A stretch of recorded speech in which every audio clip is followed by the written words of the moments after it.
Hi there, it's Paul from howtonetwork.com.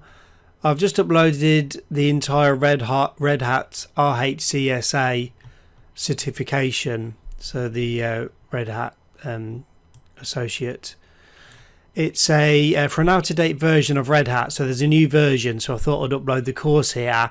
It should all work, but just research the difference between the version used on this course and the latest version.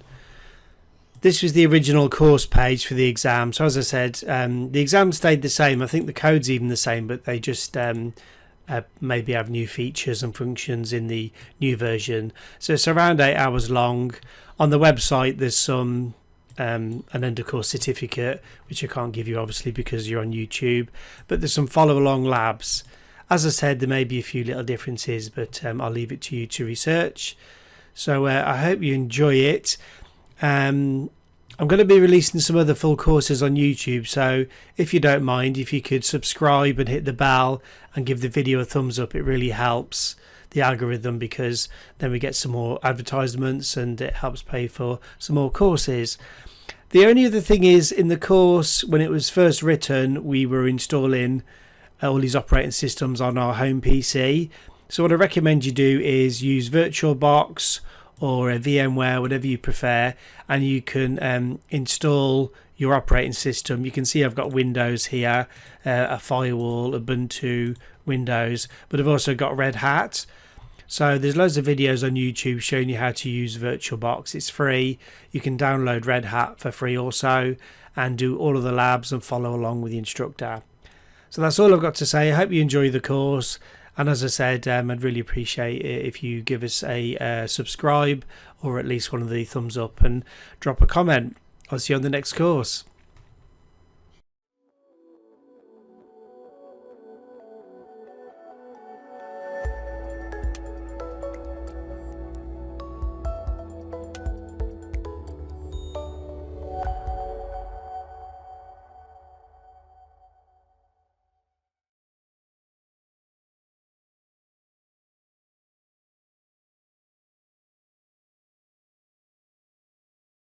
In this lesson, I will introduce you to the Red Hat Linux operating system. What is an operating system? An operating system is an interface between user and hardware. So how does it work? Let us see. The user will enter input through the operating system, the OS.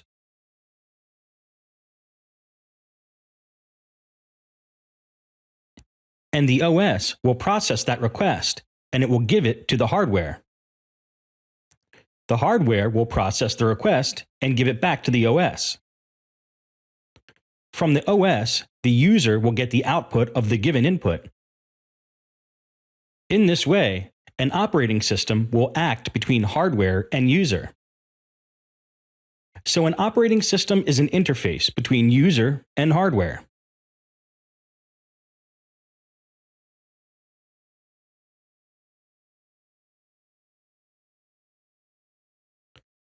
In the world, there are many types of operating systems, like Linux, Windows, Mac OS, and Chrome OS.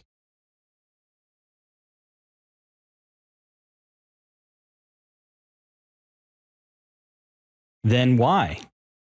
Why are we here to learn Linux?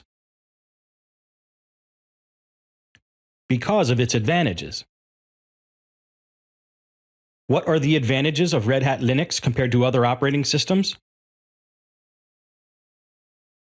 One is security.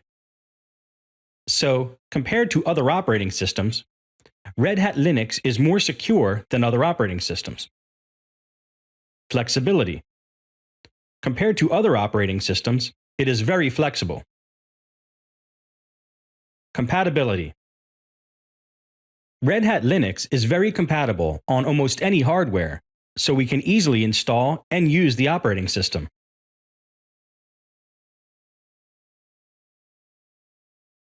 Cost. Compared to other operating systems, It costs less. Some Linux versions will come free of cost, so we can use the operating system for free.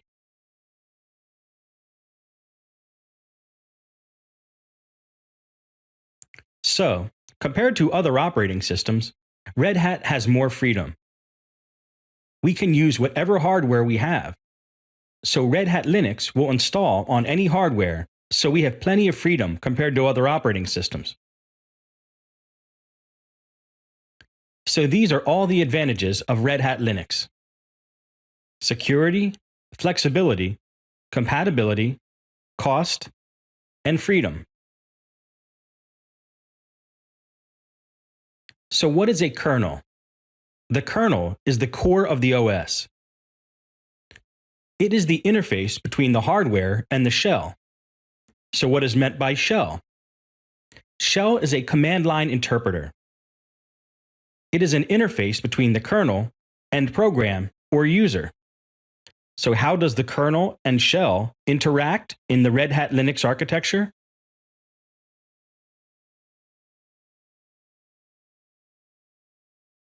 Linux architecture consists of programs or user, shell, kernel, and hardware. Initially, the programmer will interact with the shell through commands. The shell will interact with the kernel. The kernel will interact with the hardware. In the hardware, it will process the request, and it will give the output to the kernel. From the kernel, the output will be given to the shell.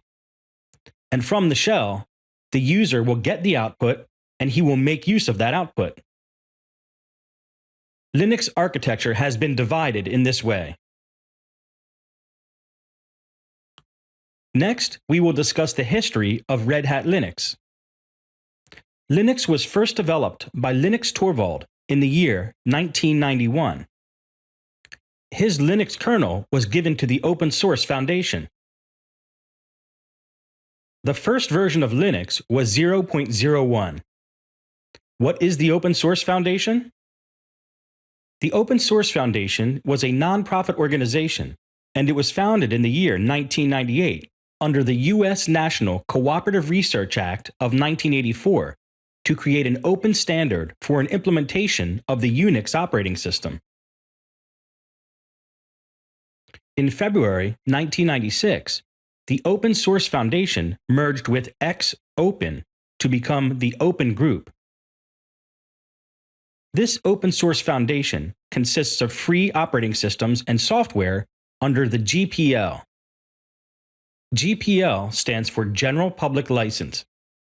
The General Public License is the most widely used free software license, which guarantees end users, like individuals, organizations, and companies, the freedom to use, study, share, and modify the software.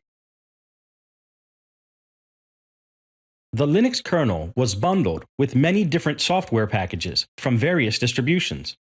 For this reason, it gave rise to many flavors of Linux. There is Mandrake, Slackware, Ubuntu, Red Hat, and so on. Of these flavors, Red Hat is very popular compared to other flavors. Red Hat was commercialized in the year 1995. Red Hat has two types of versions. One is a free version, that is Fedora and CentOS. The second one is a commercial version, that is Red Hat Enterprise Edition. So what is the difference between Fedora, CentOS, and Red Hat Linux? Fedora, run by the Red Hat company, focuses on quick releases, and it is a free operating system. Red Hat is based on Fedora and run by the Red Hat company. Every 2 years, a version will be released, and it is a commercialized version. CentOS. Basically, it is a Red Hat version without the cost or support. For CentOS, Red Hat won't give any support. These are all the differences between Fedora, Red Hat, and CentOS. In this lesson, I have introduced Red Hat Linux, what is the kernel, the shell, the history of Linux, and what are the different flavors of Linux. In the next lesson, we will discuss basic installation. Thank you.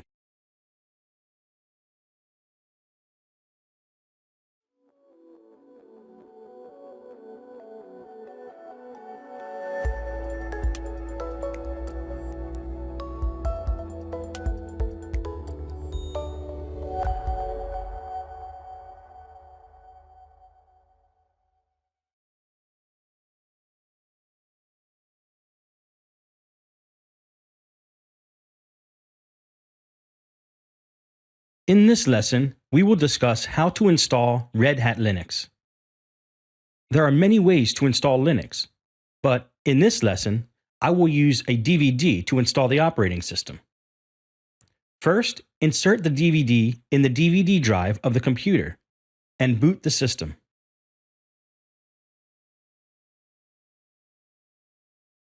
After booting the system, we can see the installation welcome screen of Red Hat Linux.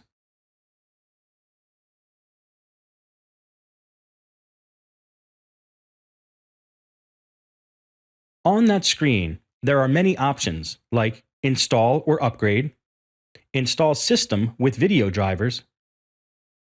Please select install or upgrade in order to proceed with the installation.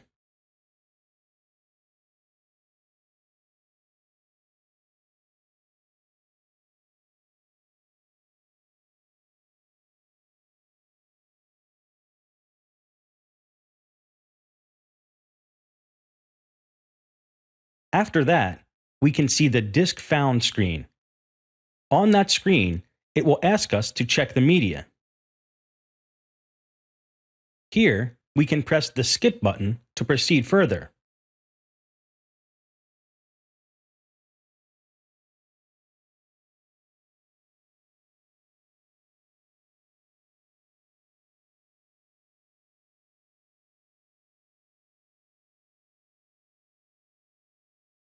Click the Next button to proceed with the installation. Select the language as per your preferences. Here, I am using English as the language. Click Next to proceed further.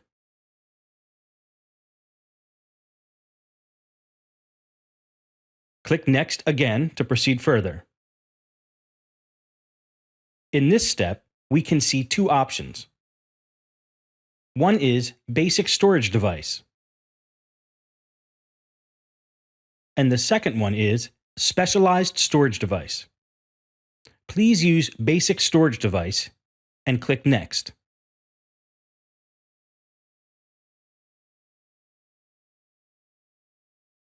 It will prompt you to format the hard disk.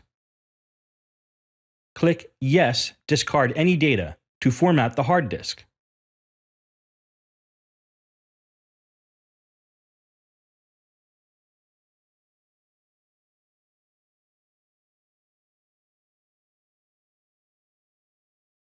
In this step, please enter the host name. I am using Chre01 as the host name, and click Next to proceed further.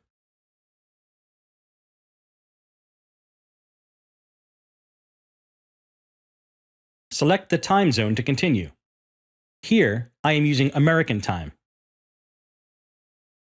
Then click Next.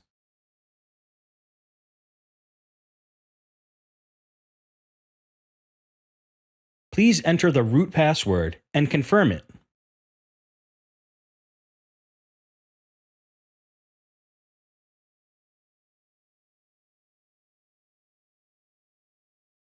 Click Next. It says we have chosen a weak password. We can click Use Anyway. Here, we can see many options. Please use Replace Existing Linux Systems and click Next.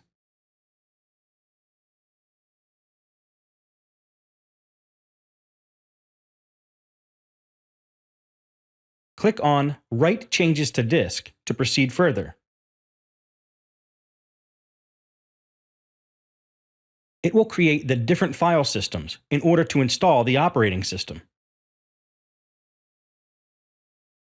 Here we can see many options. I am using Desktop as my option to install the operating system.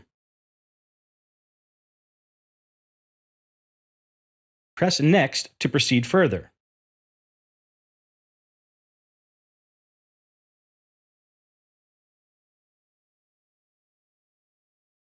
After that, it will proceed with installation.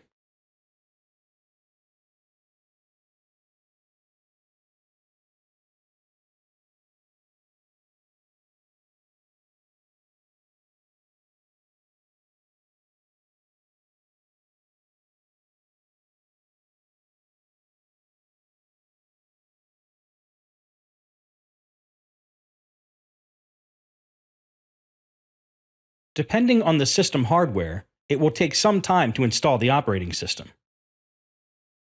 Please monitor the installation.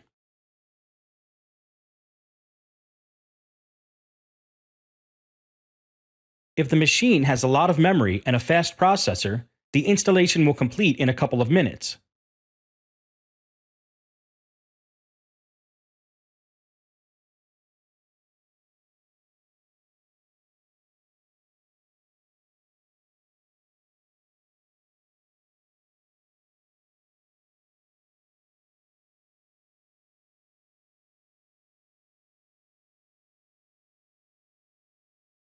For this desktop installation, the total number of packages it needs to install is 1,108. We can see on the left side at the bottom the installation packages.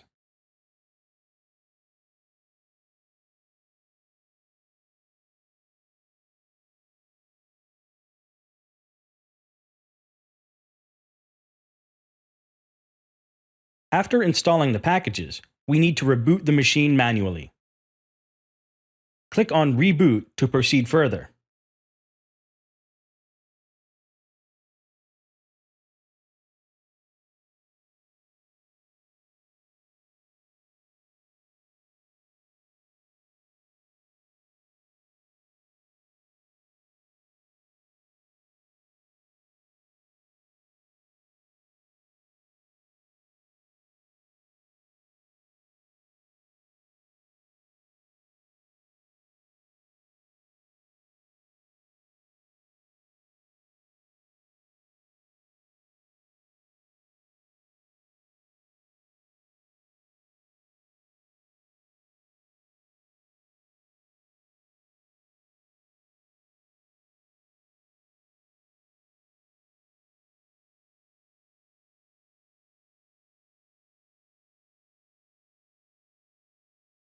We can change a few settings in this module.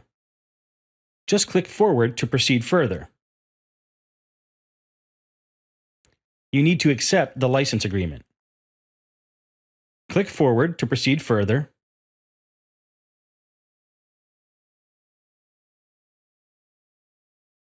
And click Forward again.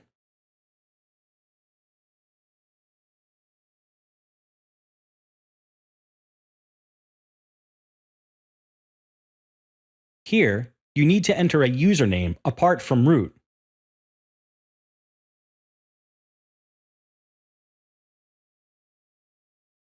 I am using user as the username. Then enter a password and confirm it.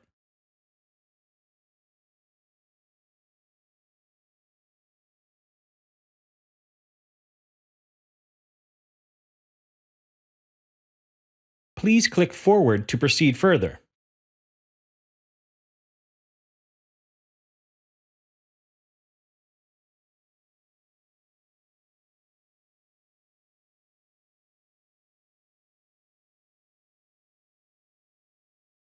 Click Forward.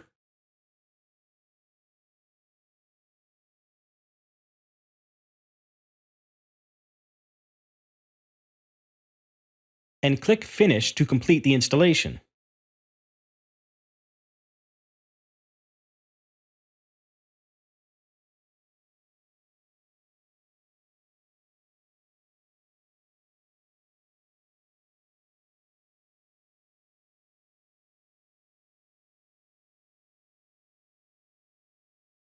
Please enter the password to log into the machine.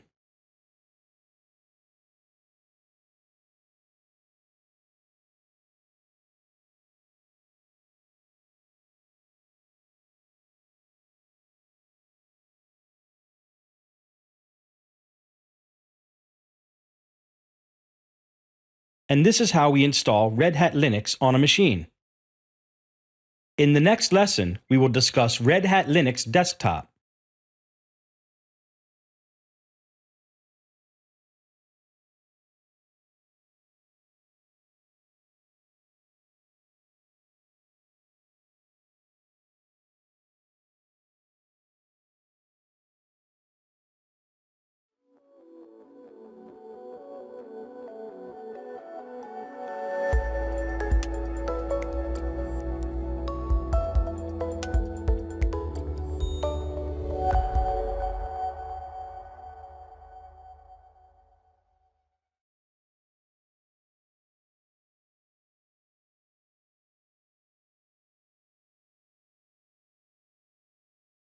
In this lesson, we will discuss the Red Hat Linux Desktop. We can see two panels. One is at the top and one is at the bottom. In order to create a new panel, just right-click and click on New Panel. We can see here a new panel on the right side of the desktop. These panels are very useful to store the shortcuts. To delete a new panel, just right-click and click on Delete this panel. In this way, we can create and delete the panels. On the right bottom side of the screen, we can see two buttons. These buttons are called workspace buttons. A workspace is a group of applications that are running in one environment. Different applications can run in different workspaces. For example, if I want to run Calculator in one workspace, in another workspace, I can run a different application. This way, a user can run different applications in different workspaces. To add a new workspace, just right-click, go to Preferences, and enter the number of workspaces you require. By adding workspaces, we can see new buttons in the right bottom of the screen. In this way, we can add new workspaces. To delete a workspace, just decrease the numbers.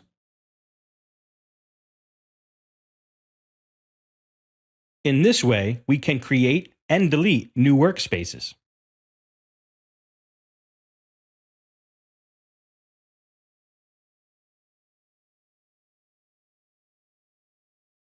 To add a shortcut to the panel, just go to the application and drag the application to the panel. In this way, we can create shortcuts to the panel. To create a shortcut to the panel, just right-click, click on Add to Panel, and select the application you want to add to the panel, and click Add. We can see a new button in the panel. In this way, we can add new applications to the panel. To delete a shortcut from the panel, just right-click and click on Remove from Panel. To delete a shortcut from the panel, just click Remove from Panel. In this way, we can add and delete the shortcuts.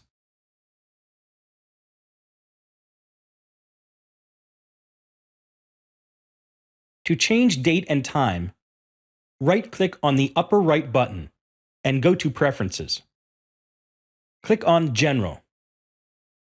Click on Time Settings.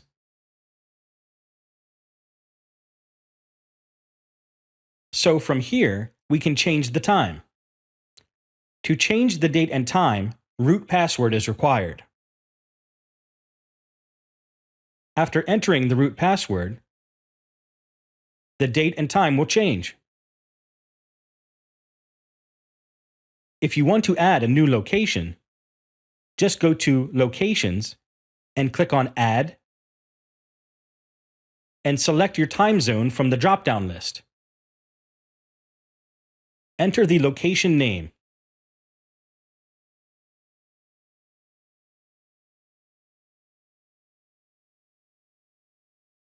And click OK. In this way, we can add a new location. To delete a new location, just click on Location and click Remove.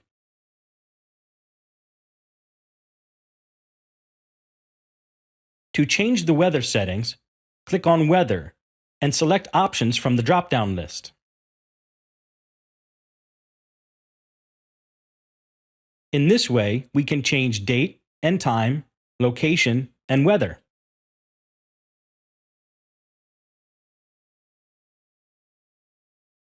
To change the desktop background, just right-click and click on Change Desktop Background. And click on the image you want to use as the background. So, we can see a new background now. And click Close. In this way, we can change a new background for the Red Hat Linux desktop. In the left top, we can see the Applications button. From here, we can explore many applications, such as accessories, graphics, internet, sound and video, and system tools. You can explore these applications for yourself. Places is a shortcut for a particular folder. Click Music. It will take you directly to the music folder.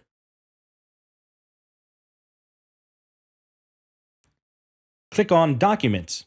It will go directly to Documents. In this way, we can go directly to a particular folder. System.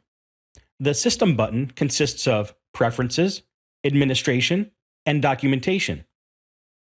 Preferences allow us to change settings and tweak for better performance of Red Hat Linux. So we can change settings from here. Administration consists of security settings we can change for better performance. Documentation. From documentation, we can get more details about Red Hat Linux. Here, you can read more about Red Hat Linux.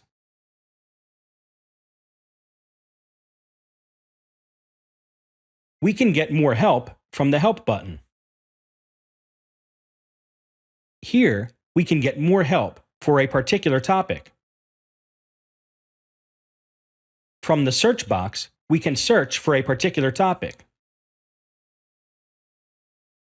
I am searching for sound. It will provide some help pages. From here, we can get more help for sound. To check which version of Red Hat Linux is running on your system, just click on System and go to About. About this computer will provide more information about your system.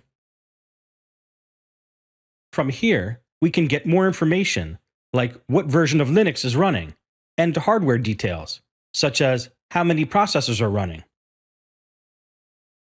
This is like the Task Manager in Windows. You can also see resources and file systems.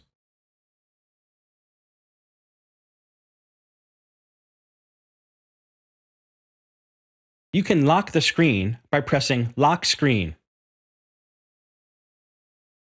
So the system has been locked now. After entering the password, you can enter back into Red Hat Linux.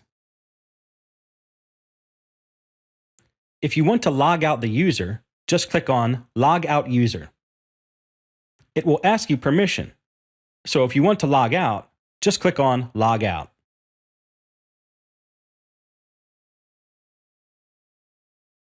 Now we have logged out from the system. In order to log into the system, Just click on the user and enter the password.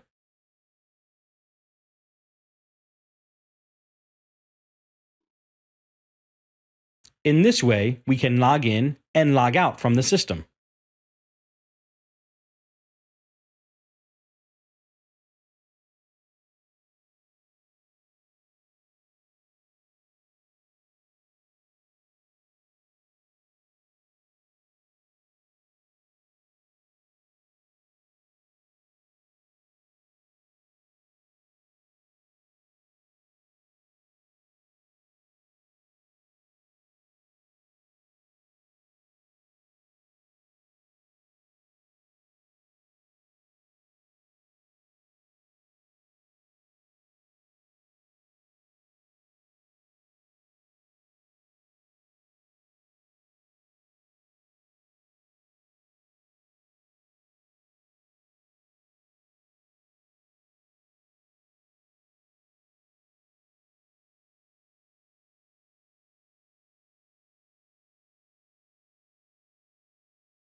In this lesson, we will discuss Linux commands. To view the calendar, CAL is the command. Type CAL and press Enter. You can see the present month of the calendar. In the same way, if you want to see a particular calendar year, the command is CAL and the year.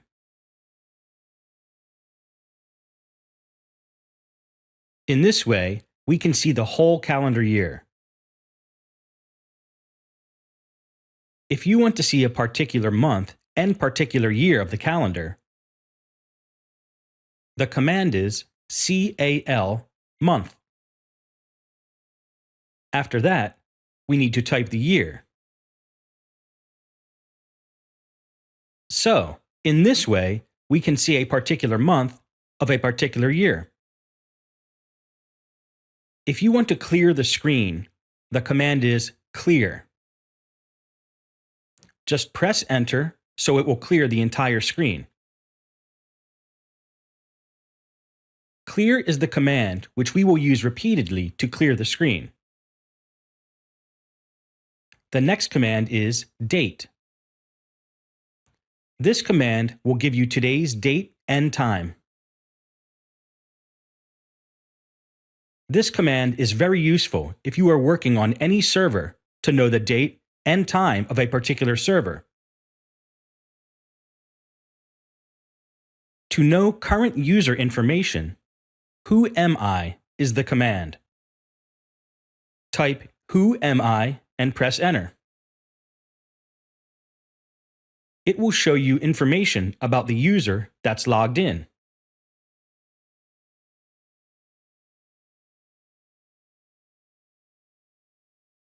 To know which commands you ran previously, the command is history. It will show you all the commands you ran previously. Type history and press enter. So, these are all the commands which we have run previously. In this way, we can see previously ran commands.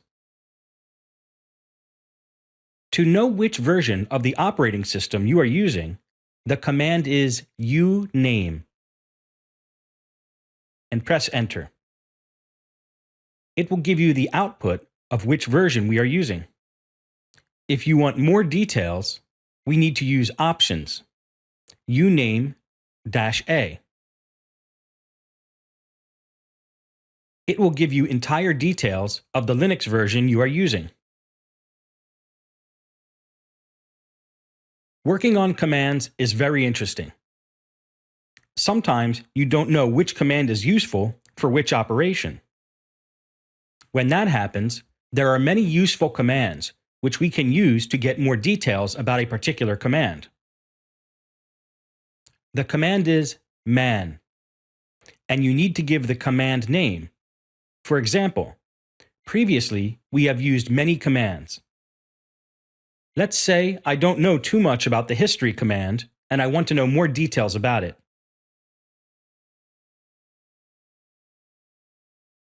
For that one, we need to type man space history. In this way, we can get more details about a particular command.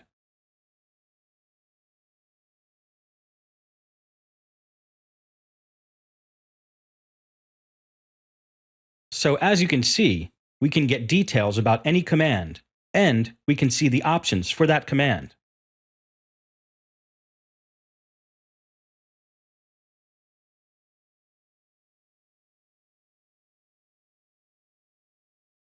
These are all the options we can use for the history command.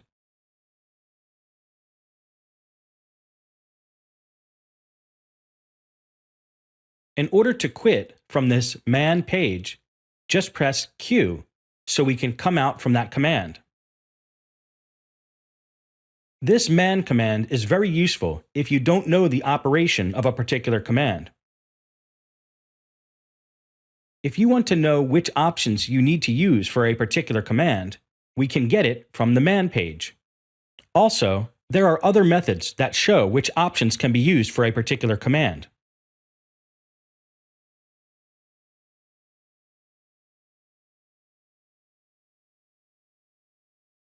If you don't know which option you need to use for a particular command, just give the command with the option --help. This will show us which options are available for a particular command.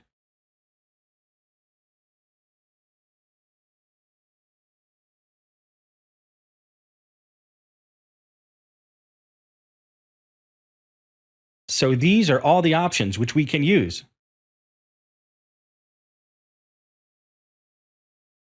You can get a brief description about a command by using info command.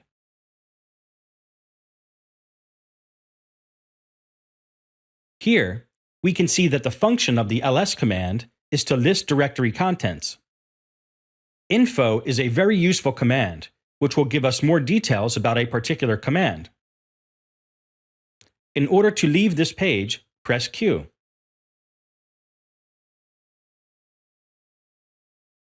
So in this way, you can get more details about a particular command. If you want a short description about a command, we can get those details by running the command whatis.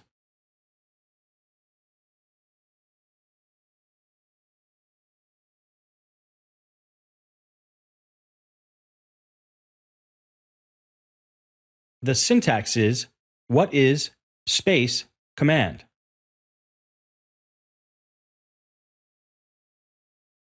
ls is the command we will use in this example.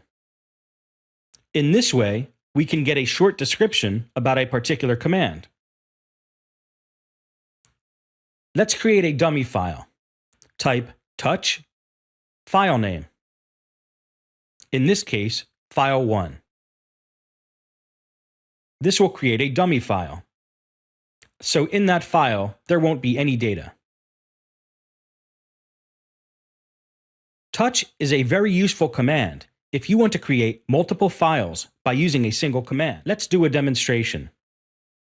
If you want to create multiple files, just type touch. File1 is already created, so let's type file2, space, file3, space, file4. You need to put spaces between the files and press enter. 3 files will be created. If you want to see the files that we have created, just use the ls command. It will show you the files we just created by using the touch command. These 4 are the files which we have created.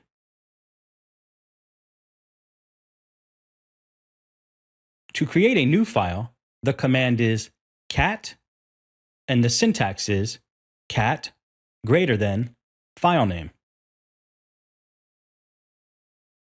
After that, we press enter.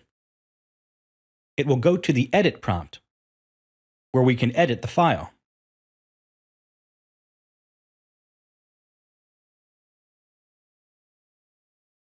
To go to the next line, press enter.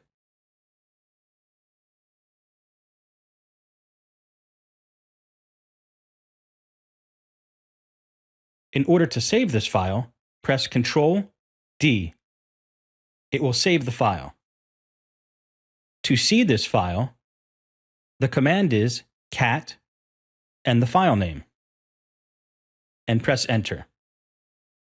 To create a new directory, the command is mkdir and the directory name, and press enter. In this way, we can create a new directory. The command to check the current working path is pwd. pwd stands for present working path. This command is very useful to tell us which path we're working in. Currently, we are working under /root.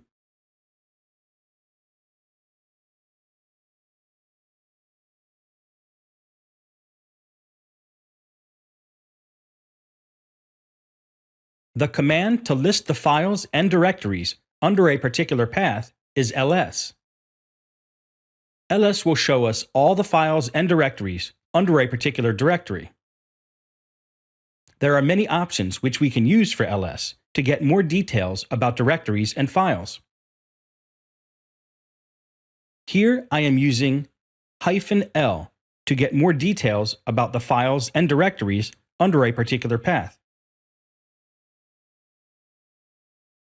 The command to change the directory is cd. First, check under which path we are working. Type the pwd command and press enter. Currently, we are working under root. If we want to change a particular directory, the command is cd and the directory name. In this way, we can move from one directory to another directory. You can check whether we have moved to a particular directory or not by using the pwd command. So here, we have changed from /root directory to /root/dir. And this is how we move from one directory to another directory.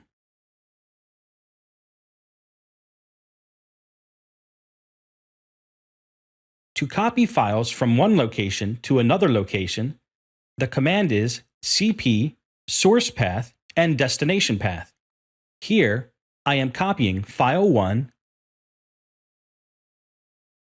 to destination /root/dir.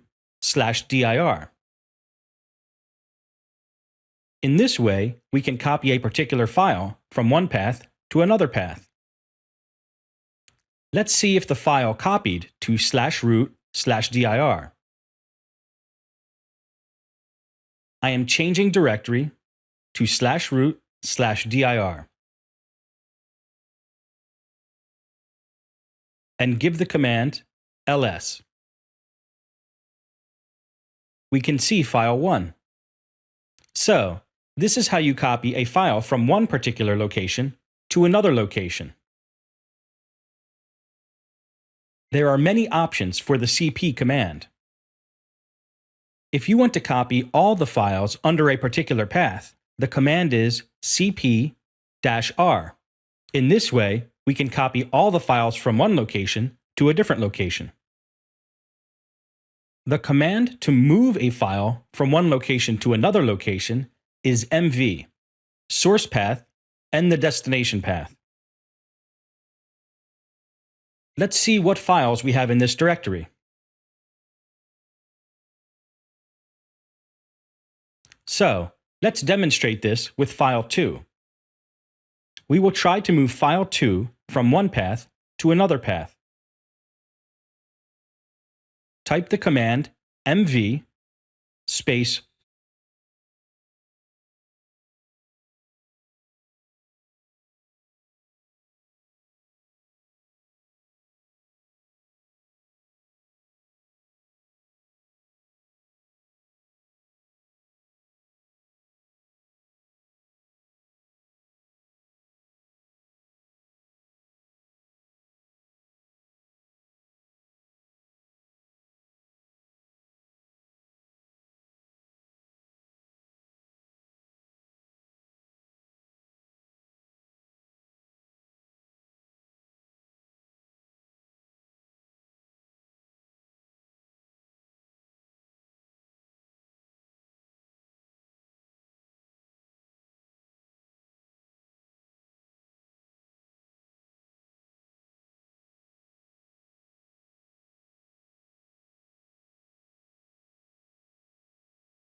In this lesson, we will talk about a few more Linux commands. The ls command is used to check the files and directories under a particular path. Here, we can see file 1 and file 2 are the files under the dir directory. So I want to remove file 2 from this location. The command is rm and the file name. The syntax is rm space file name. Press enter and press yes. so it will remove the file from this location. Let's see if file 2 exists in this path or not. Run the ls command. So, file 2 has been removed from this path. Now, I'll change directory to /root to remove a directory. Let's clear the screen now. Use the ls command to check what the directories are under this path. We have created the dir directory previously. Now, I want to see if I can delete that directory. rmdir is the command to delete directories, and the syntax is rmdir and the directory name. Press Enter. rmdir will remove only empty directories. In dir, there is the file1 file, so it was unable to delete by using rmdir. So, we will remove file1 first. rm file1. Press Y to proceed further. Run ls command to check if any files are there under the directory. Currently, there's no more files under dir. Let's change the directory to /root. Run ls command to check files and directories under this path. And now, I will try to remove the dir directory. rmdir space dir. Again, rmdir is the command to remove the directory, so the syntax is rmdir space directory name. Press Enter. After pressing Enter, the directory has been removed. Now let's check whether the dir directory has been removed or not. Run the ls command to check the directory. So, the dir directory has been removed.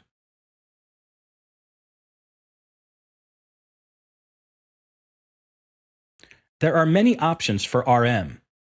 rm-r.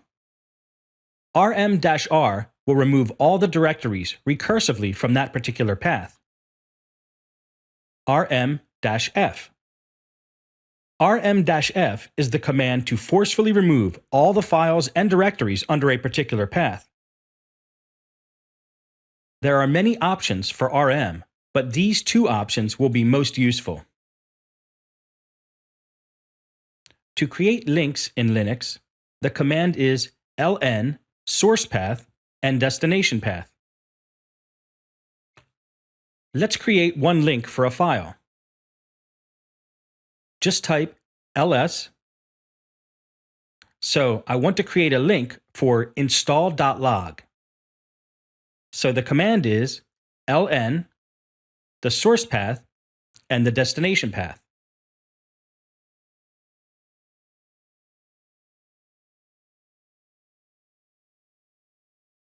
And the destination path is /root/dir.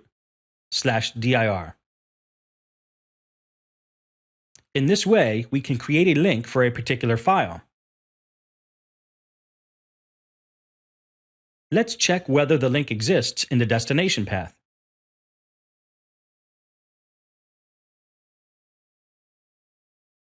Run the ls command.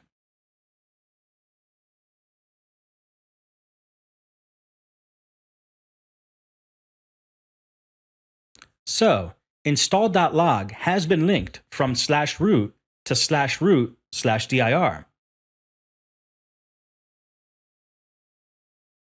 In this way, we can create links for particular files and directories.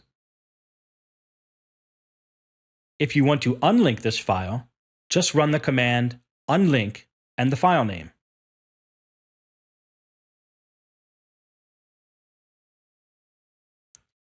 This is how you unlink created links. Run the ls command to check whether the link still exists or not. The link has been removed. Now type head, how many lines you want to see, and then the file name. we are able to see the first 15 lines from this file.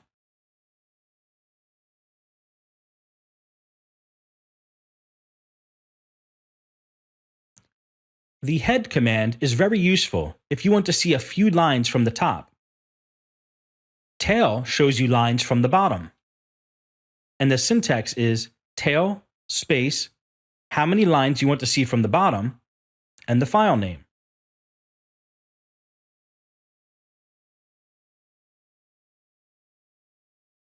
In this way, we can see the top 15 lines and the bottom 15 lines. If you want to count how many lines, how many words, how many characters in a particular file, WC is the command. So, if you want to see how many lines, the option is -L and the file name. There are a total of 64 lines that exist in that file. If you want to check how many words in a particular file, WC-W is the option and the file name. So a total of 149 words are present in that file. If you want to see how many characters are present in a particular file, the command is WC-C and the file name. There's a total of 1,560 characters that are present in that file. This command is very useful if you want to count lines, words, and characters. In this lesson, we have discussed a few Linux commands. In the next lesson, we will discuss advanced Linux commands. Thank you.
In this lesson, we will discuss advanced Linux commands.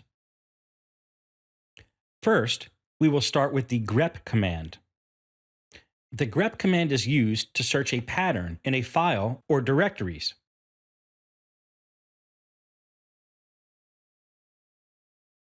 We will use many wild characters for the grep command.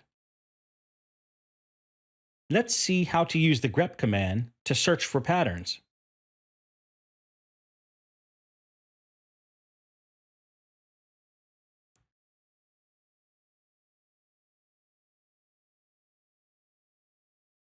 For example, if you need to check a directory or a file under the present working directory, we run the command ls-l pipe grep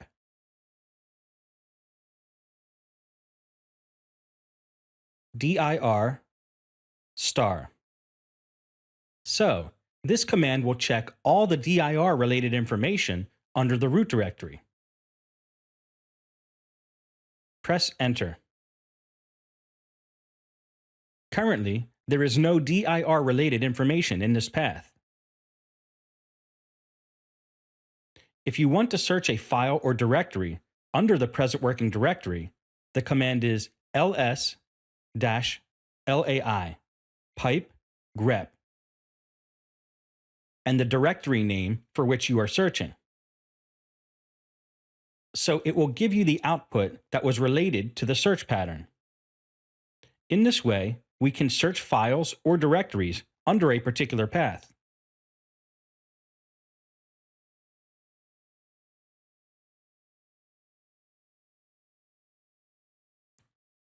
We can search patterns in files also.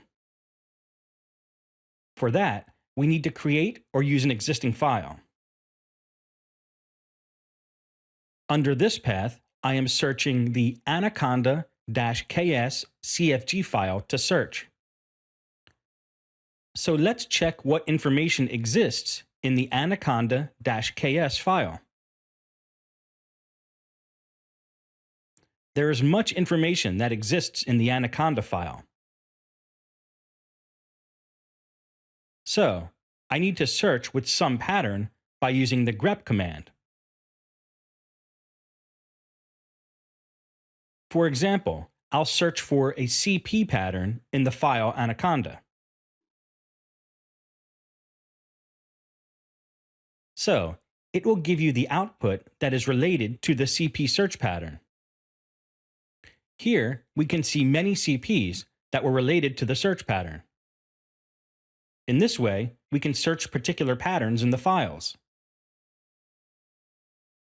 So the grep command is very useful to search for patterns under a directory or in files. There are many options which we can use for grep. Type grep -- help, and we see the options. You can try 2 or 3 options to check what output you are getting. For example, if you want to search for a pattern, here we can search the option grep -i. The -i option is used to ignore case sensitivity.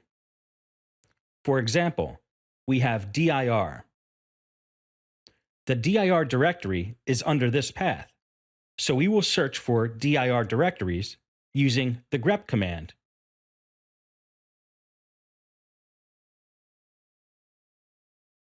With capital letters.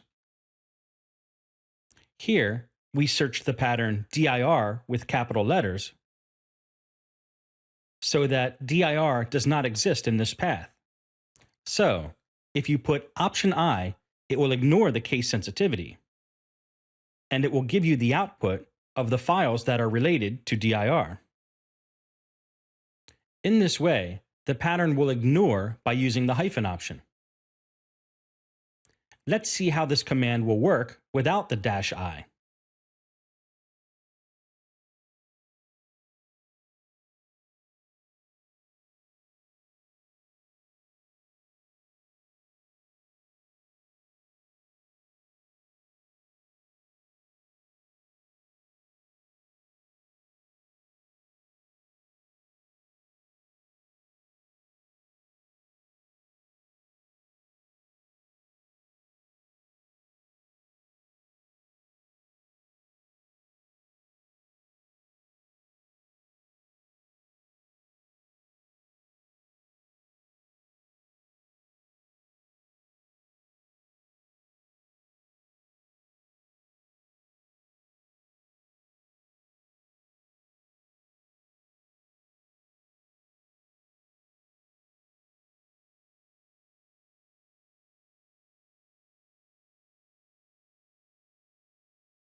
In this lesson, we will discuss how to change permissions, owners, and groups for files and directories.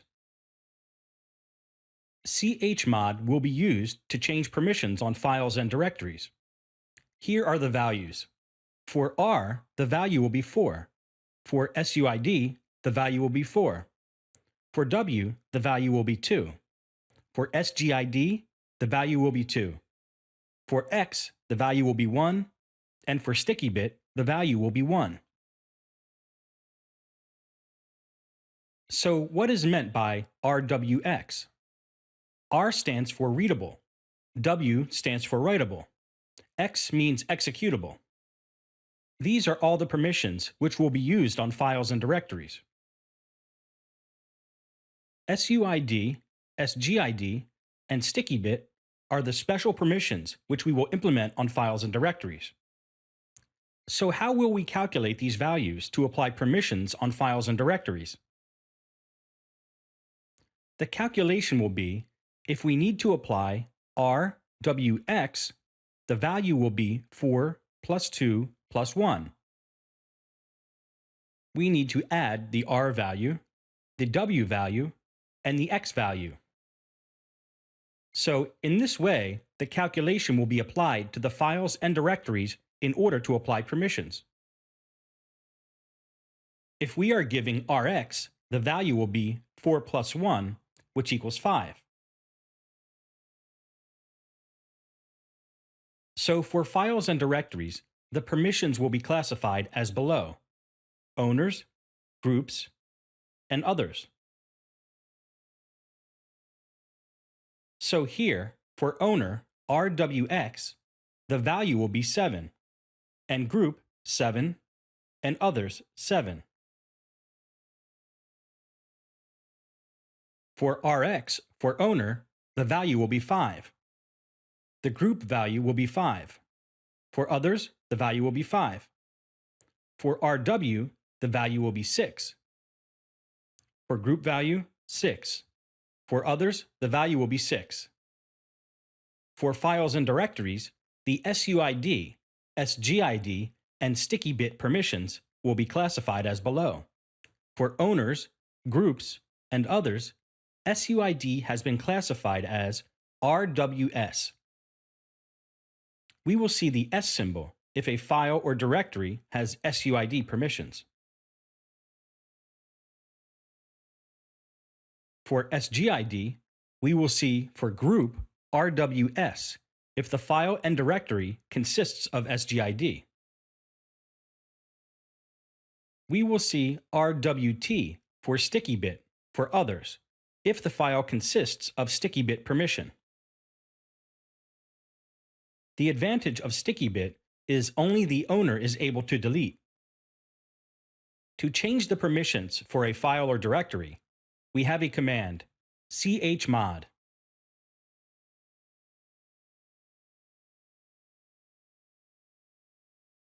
First, check what the permissions are that are existing for a file by running the command ls-lai.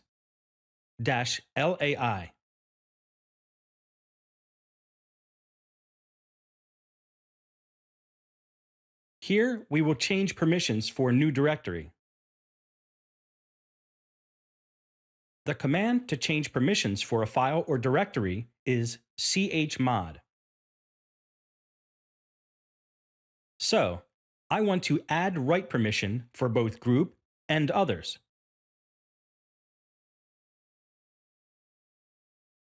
For that, we need to run the command chmod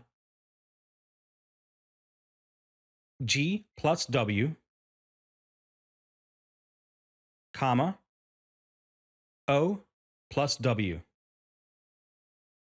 This will enable write permission for group and write permission for others. And we need to specify the file or directory name. Here I am specifying new dir. In this way, we can change permissions for a file or a directory. So now, let's check whether the permissions have been updated to the new directory or not by running the command ls-lai.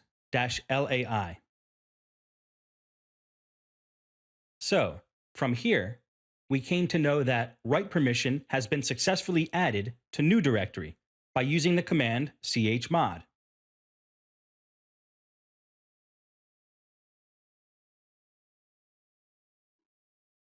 If you want to delete any permissions from file or directory, the same command chmod will be useful.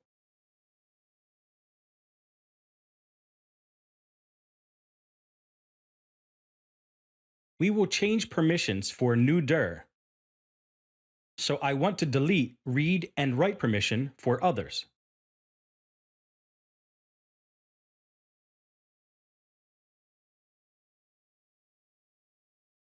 That is 0 minus RW.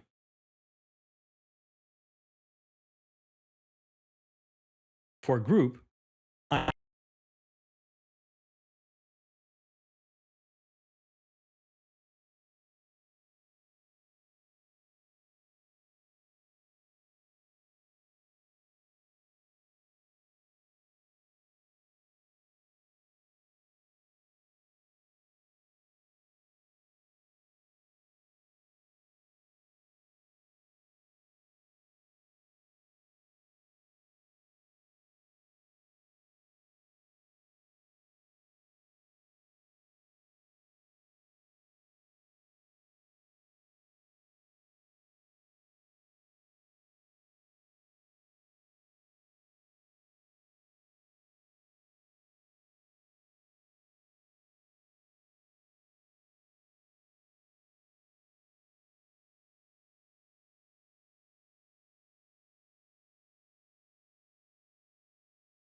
In this lesson, we will discuss the Linux file structure.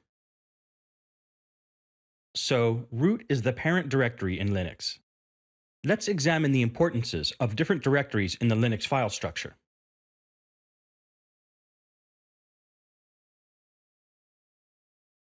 Bin and user/bin consist of user commands. So all the normal user commands are stored in bin and user/bin.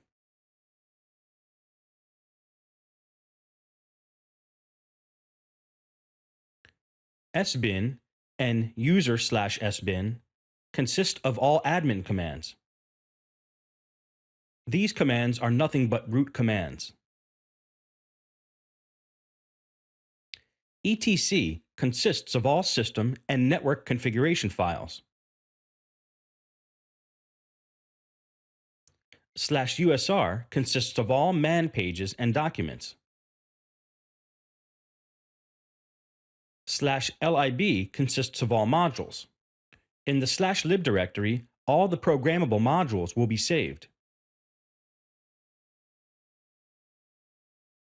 After that, /var consists of all system log files. /opt consists of all third-party plugins. If you want to install any third-party package, we need to install it under /opt. /tmp consists of temporary files.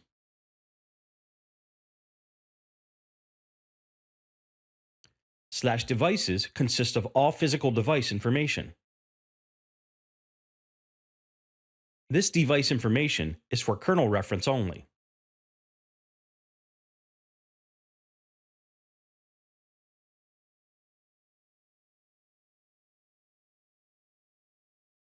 /dev consists of all logical device information. This is for human reference. And at last, the user's home directory. So under /home, all the user's home directories will exist.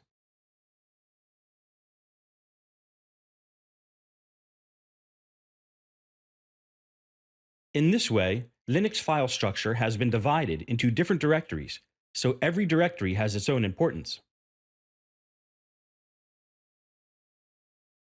Like Windows, it will be divided into partitions like C, D, E, and F.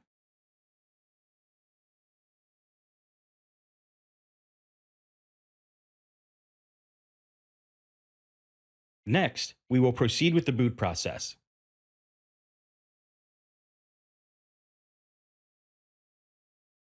So how does the Linux boot process work? First, the BIOS will check for bootable devices on the machine. After checking bootable devices, it will check for a master boot record on that device.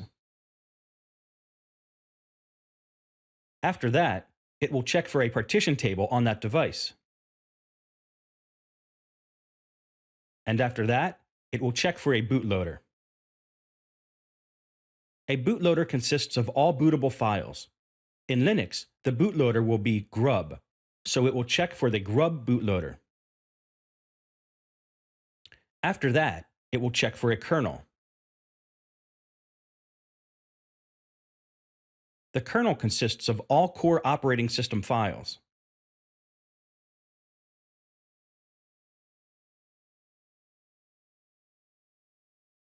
And after that, it will mount /root and usr in a read-only mode.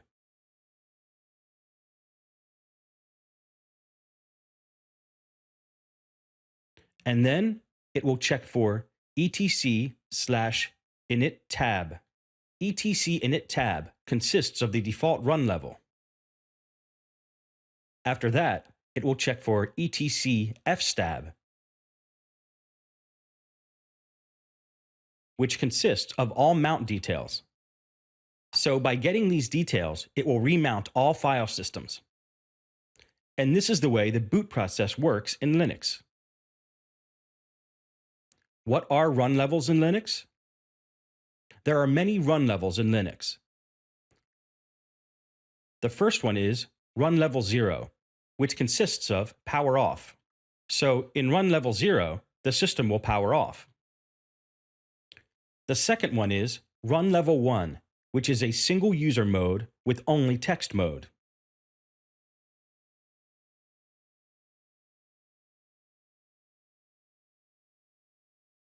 Run Level 2, multi-user mode with text mode, supports all services except NFS and NIS.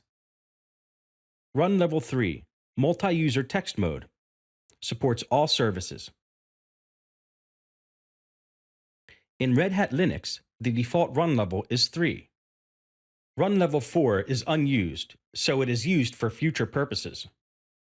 And the Run Level multi-user with graphical mode supports all services. These are all the different run levels that exist in Linux. These are all the Red Hat Linux run levels. So the default run level is Run Level 3.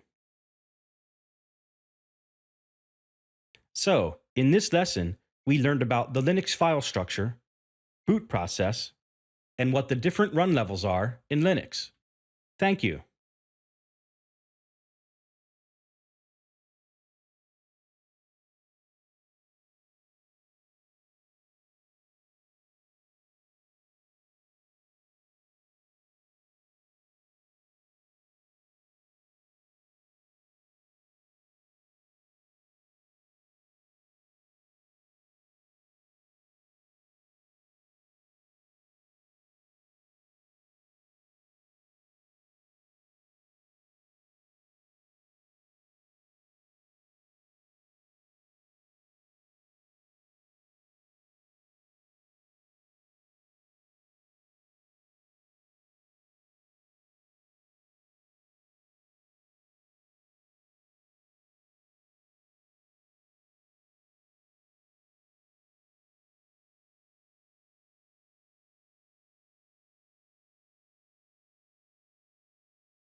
In this lesson, we will talk about the VI and VIM editor. The VI editor is nothing but a command line tool for a text editor. We already know the cat command will create new files by running the command cat greater than file name. After that, we need to enter the data here.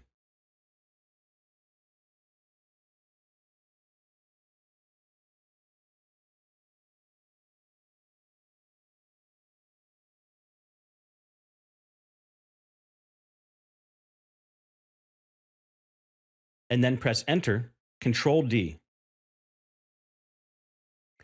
It is very difficult to create files using the cat command. To overcome this problem, VI Editor has been introduced. The VI Editor is a command line tool to edit files. To edit files, we need to run the command vi filename and press Enter. VI Editor has 3 modes. One is Insert mode.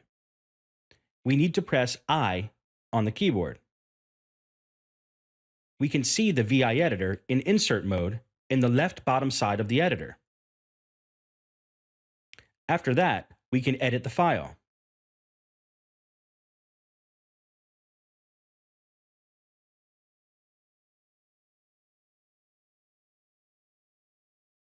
So, in Insert mode, we are able to edit the file. And we have another mode in VI Editor that is Escape mode. From here, we are able to search, replace, delete, and copy. In this mode, we can see that the insert option has been changed in the left bottom side of the VI editor. From here, we are able to search, replace, delete, or copy. To search a pattern in the file, just enter /.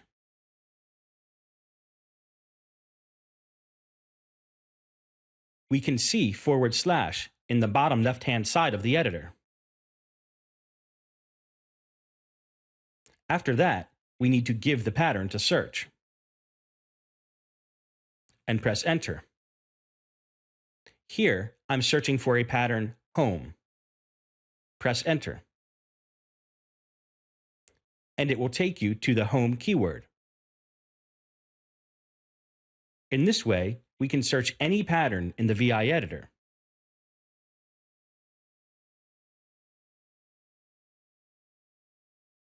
The third mode is : mode.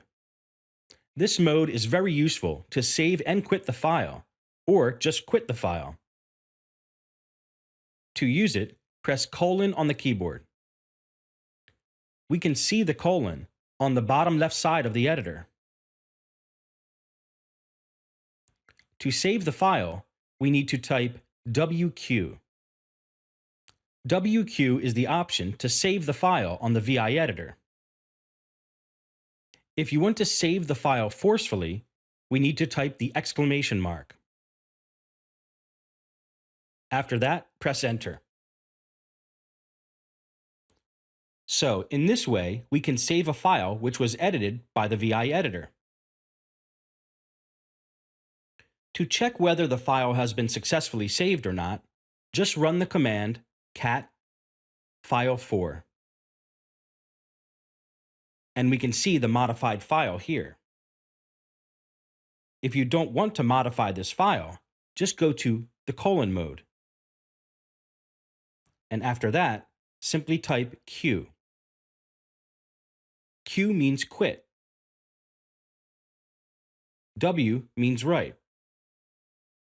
So if you are using WQ, it will write and quit. If you are using simply Q, it will quit from the VI editor. If you use an exclamation mark here, it will forcefully quit from the VI editor. For example, in this file, I will remove the third and fourth line.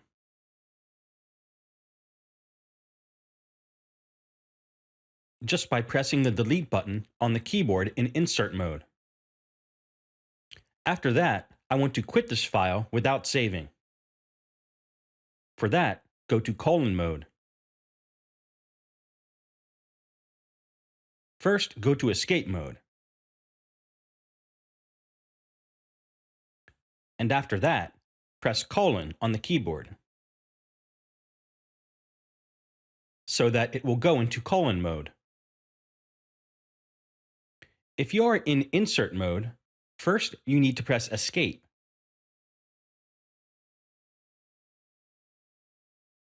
After that, if you want to go into : mode, you need to press the : on the keyboard.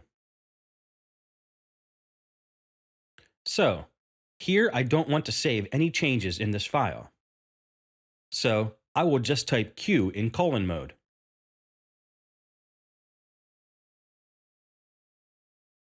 And after that, press enter. It will give an error, no write since last change. To override this option, just go to : mode and quit forcefully by typing exclamation mark and pressing enter.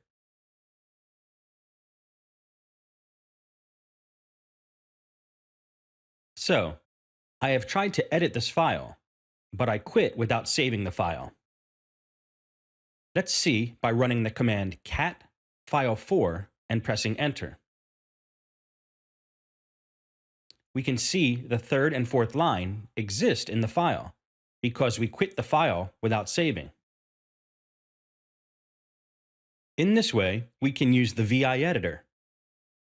This VI editor is very useful in editing configuration files, such as etc fstab, etc initd, or some other configuration files.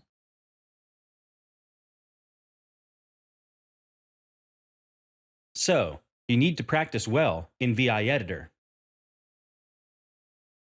After VI Editor, there is an advanced editor in Linux, that is VIM.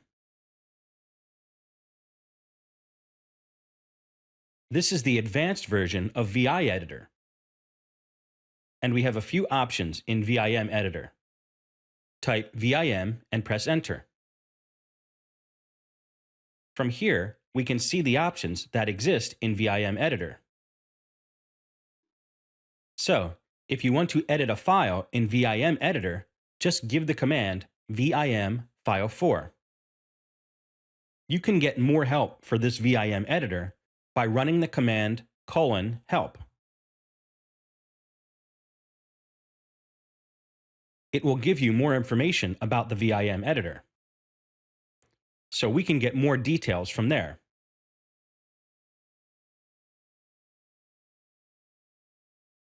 Again, this is the advanced version of the VI Editor. To leave this screen, just press and Q. It will leave the help file and go to the normal VIM editor. If you want to quit from here, go to mode and press Q. And after that, press Enter. In this way, we can get more information about the VIM editor. The VIM editor is nothing but an advanced version of the VI editor, so we can use all the options of the VI editor in the VIM editor. In this way, we can edit files by using VI and VIM editor. In this lesson, we learned how to edit files with the VI and VIM editor. Thank you.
In this lesson, we will discuss user administration. User administration is nothing but adding users and groups to the machine. For that, we can add users and groups in both GUI and command line. First, we will talk about how to add users through GUI. Go to System and click on Administration, Users and Groups. Enter the root password.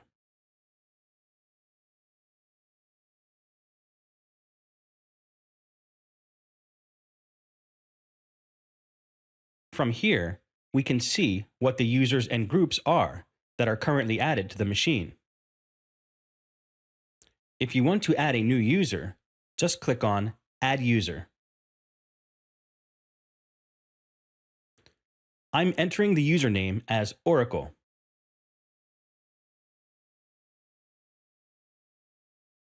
Full name as Oracle. Type a password and click on OK. It will create a new user with Oracle as the username.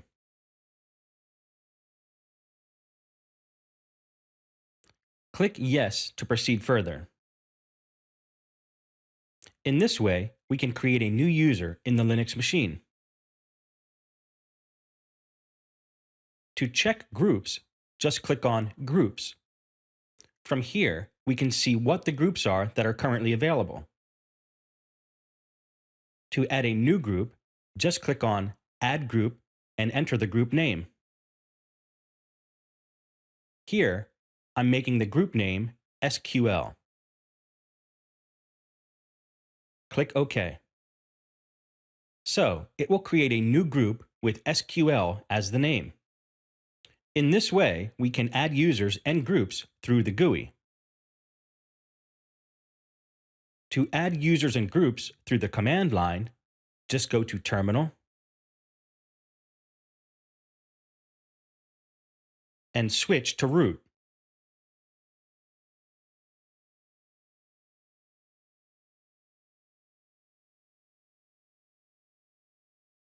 To add a new user, the command is user add.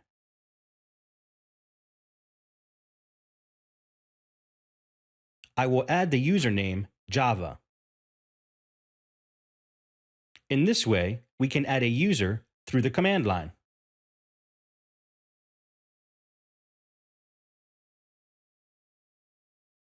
For every user, there should be a password. To add a password to the Java user, the command is password Java.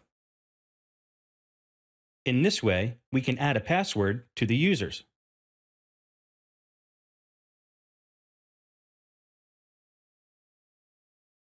So here, you need to type the new password.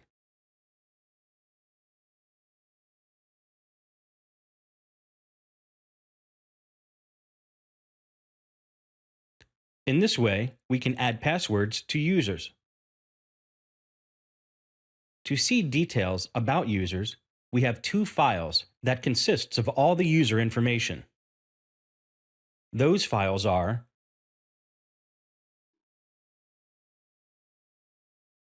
etc password. In the bottom of the file, we can see Java, which was added earlier. This file is very useful while administrating the users. We can get more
In this lesson, we will discuss how to create a new file system. After adding a hard disk to the machine, we need to utilize that hard disk by creating new file systems. In this machine, I have added a new 20 gigabyte hard disk, and I will use that hard disk to create a new file system. The command to check if a file system already exists is fdisk, and the syntax is fdisk-l. fdisk-l will provide all the details about connected hard disks and file systems.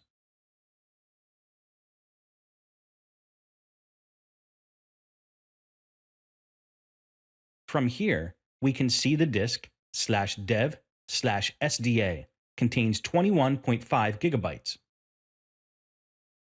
These are the details about the created file systems. The new hard disk that was attached is /dev/sdb and contains 21.5 gigabytes. So I will use this hard disk to create a new file system.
In this lesson, we will discuss file system checking and swap management.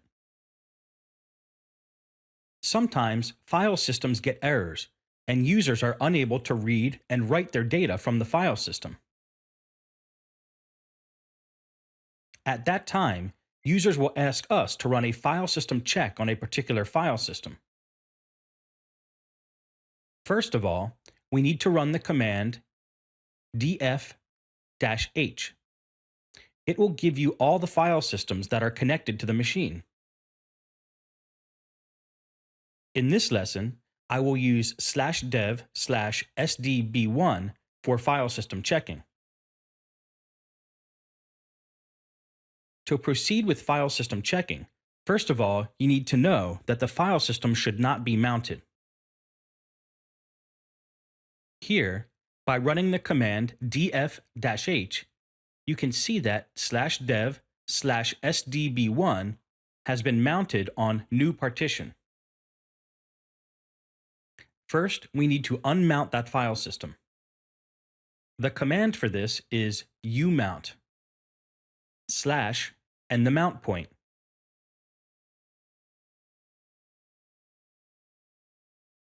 In this way, we can disconnect the file system from the mount point. After that, run the command df-h. So, we see that /dev/sdb1 has been successfully unmounted.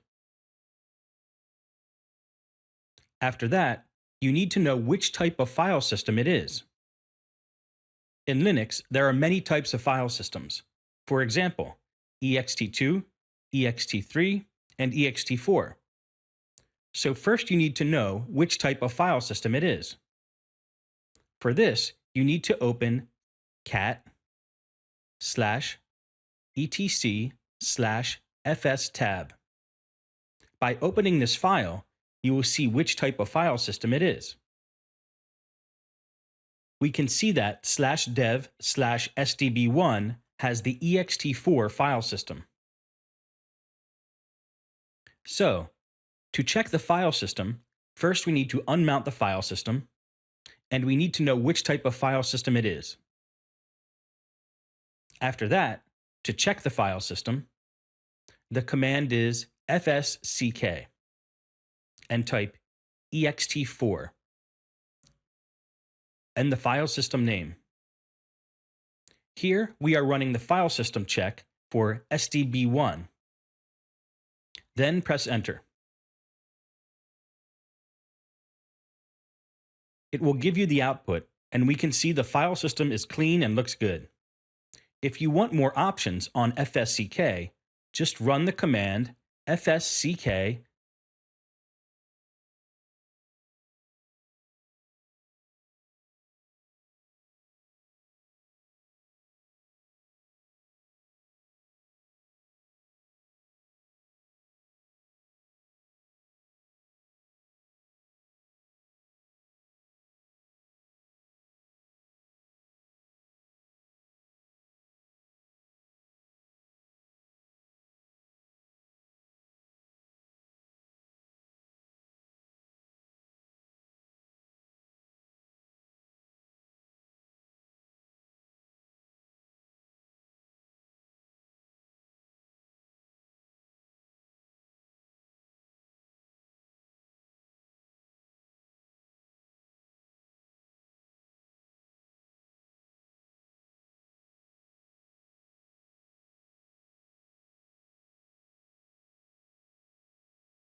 In this lesson, we will discuss how to reset the root password without knowing the original root password.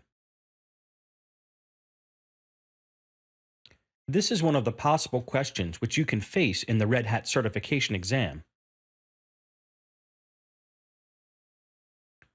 To reset the root password, first we need to enter into the single user mode. For that, we need to reboot the host.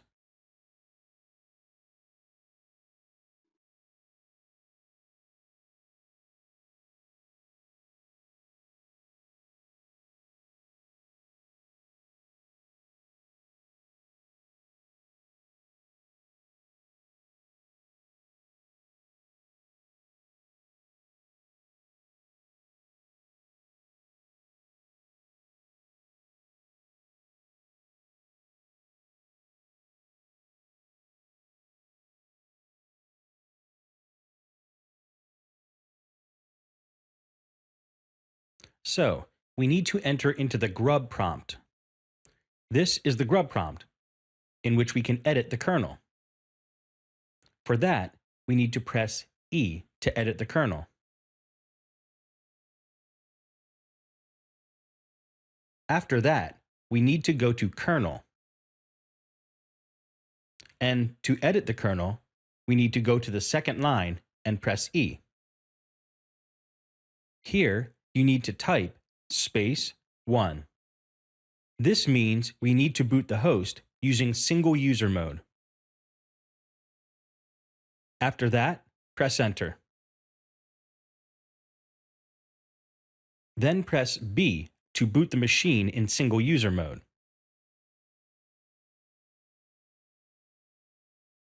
The machine will boot into single user mode now. From here, we can reset the root password.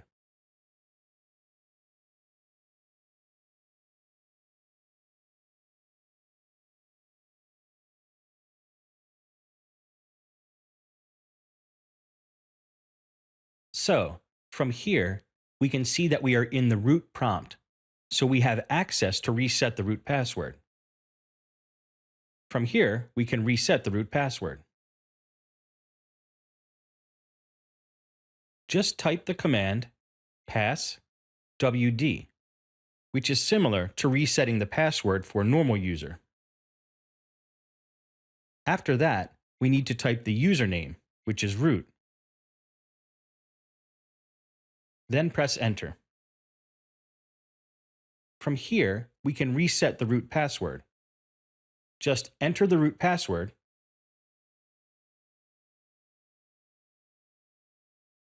and press Enter. After that, re-enter the same password again.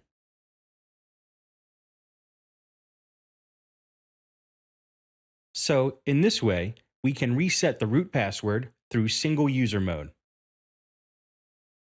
This is one of the questions which we can face in the Red Hat certification exam.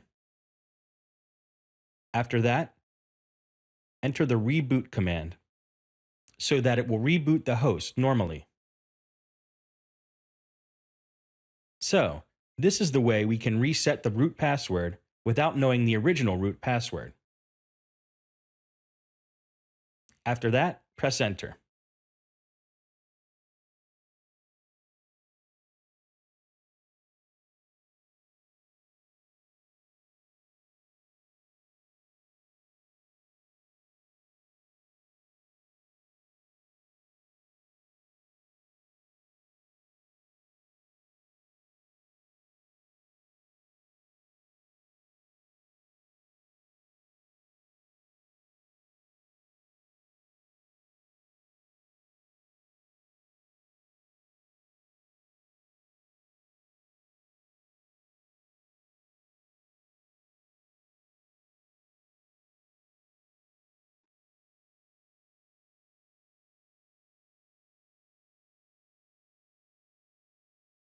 So, we learned how to reset the root password. Now, we will check how to set a password for the grub prompt. So for that, we need to give the command grub-md5-crypt. We need to point out this file to the grub.conf file.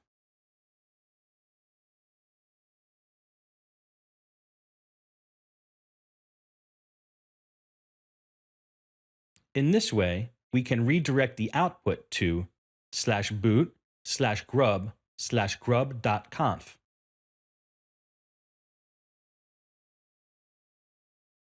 After redirecting the output to grub.conf, we can edit the grub password. It will go to the password prompt, and we can type the password here. After that, retype the password and press enter.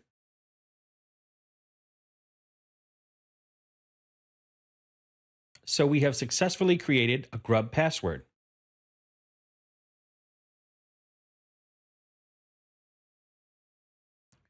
After editing the grub password, we need to check if it is updated using vi/boot/grub/grub.conf.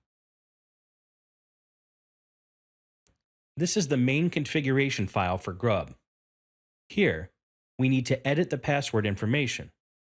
We can see the new password that was created previously by running the command grub-md5-crypt. This password needs to be updated in the configuration file after Hidden Menu. Just go to Hidden Menu. After that, press Enter. And give the password information by creating a new line, password, --md5.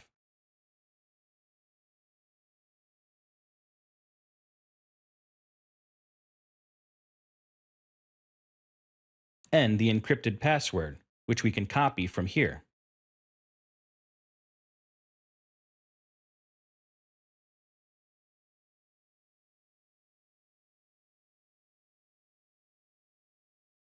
In this way, we can create a password for the grub prompt. After that, save the file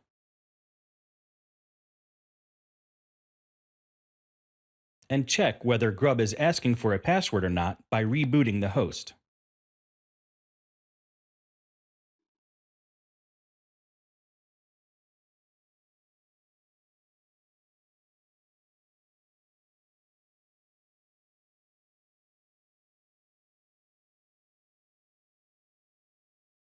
So, we are here in the grub prompt.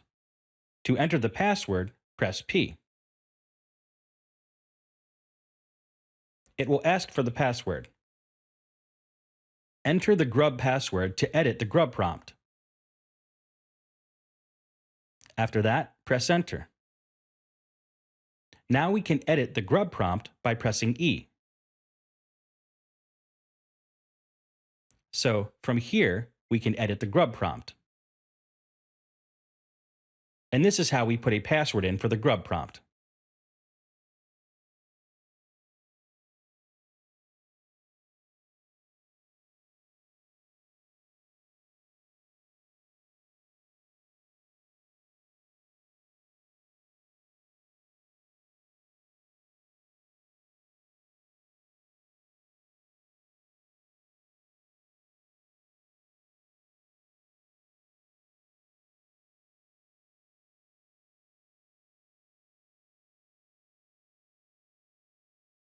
So, in this lesson, we learned how to edit a new password for root and how to create a password for grub.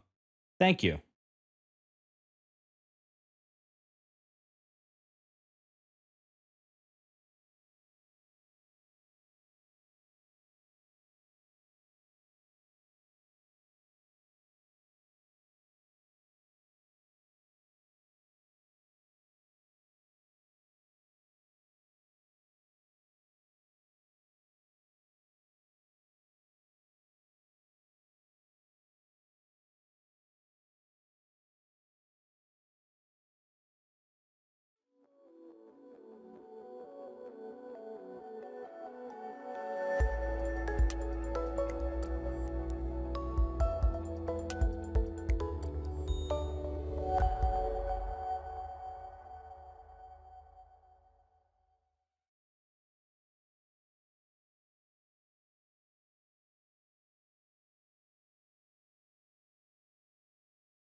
In this lesson, we will discuss disk quotas.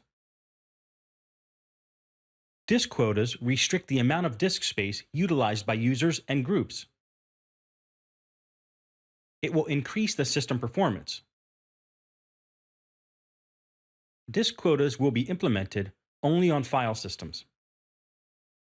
First, check what the existing file systems are on the machine by running the command fdisk/l.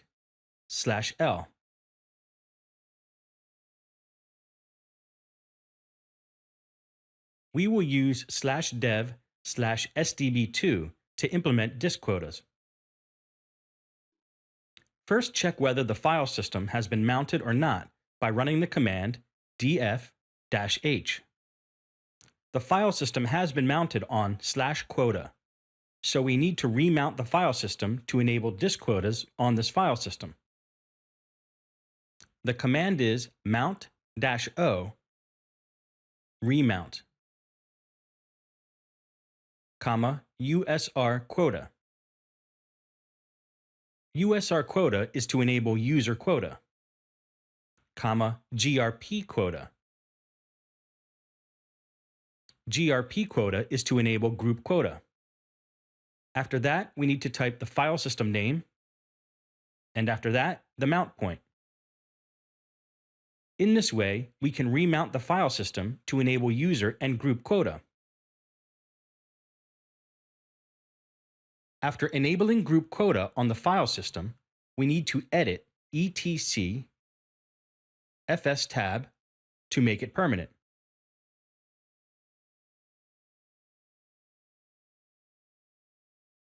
So here, we need to create a new entry for the file system /dev/sdb.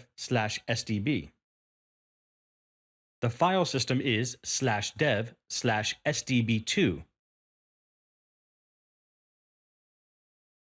The mount point will be quota, and the type of file system is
In this lesson, we will discuss volume and printer management. Although the Linux file system will allow you to automatically mount external drives, sometimes it will fail to mount those file systems. When that happens, we can manually mount that file system. For example, if you want to mount a floppy drive in the Linux file system, the command is mount/dev/fd0. FD0 stands for floppy disk. So, if you want to mount this floppy disk, the command is mount/dev/fd0 and the mount point. Here, I will use /mnt as the mount point for external drives. So, in this way, we can mount a floppy disk. All the device information will be stored in cd/dev. From here, we can see all the device information. So, these are all the devices that are currently attached to the file system. If you want to mount to the Linux file system, the command is mount/dev/cd-rom /mount point. In this system already, a mount point exists for CD-ROM. Let's check whether it has been mounted or not by running the command df-h. On this Linux machine, DVD-ROM has already been attached. We will see how we can mount that DVD to this Linux machine through the command prompt. The command is mount/dev/sr0 and then type the mount point. Here, I'm typing the mount point as media/.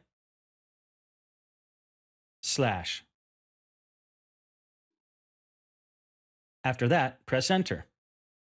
So we can see the /dev/sr0 has been successfully mounted by running the command df-h. We can see from the last line that the DVD has been successfully mounted on /.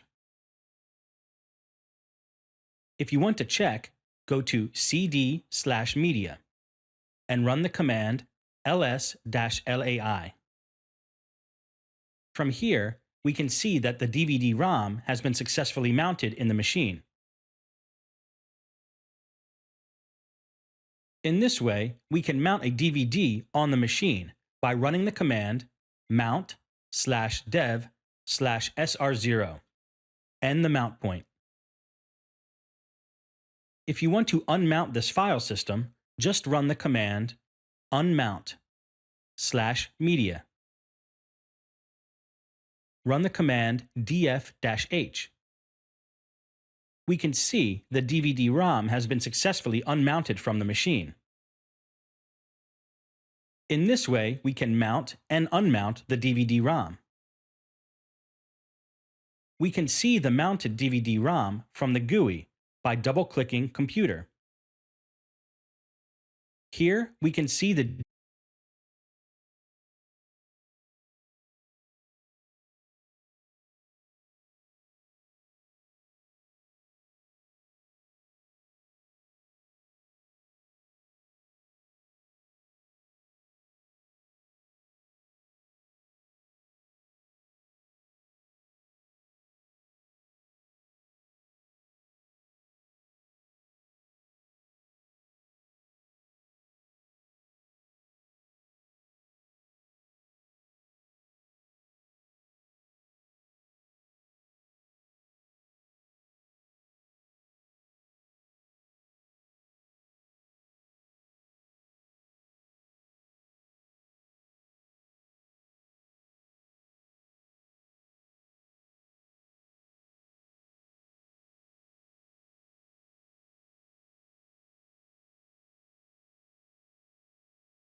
In this lesson, we will discuss how to automate or schedule jobs. There are two ways to schedule jobs, and we will go over those commands. The first one is @. The @ command is used to schedule jobs for execution at a later time. This command will execute only once. So, if you want to schedule a command once, we can use the @ command. For example, if you want to schedule a reboot after 15 minutes, the command is: first, we need to check the time on the machine by running the command date. So currently the time is 9:47. I want to schedule a reboot after 15 minutes, that is 10 o'clock. So I will use the @ command to schedule a reboot. The command is at 10 a.m. today. After that, press enter. It will take you to the @ prompt so that we can give the commands needed to schedule the reboot.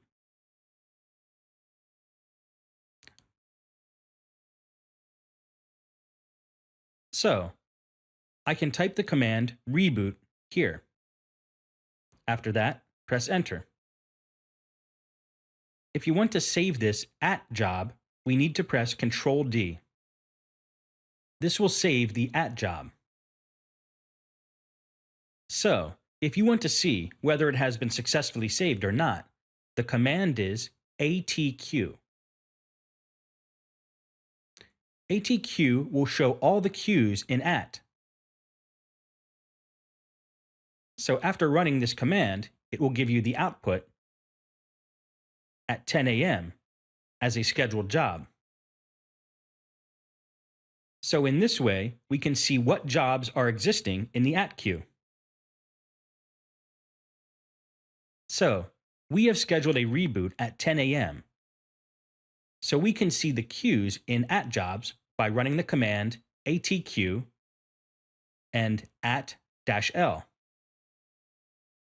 So, if you want to remove this @ job, the command is ATRM, and we need to type the job ID.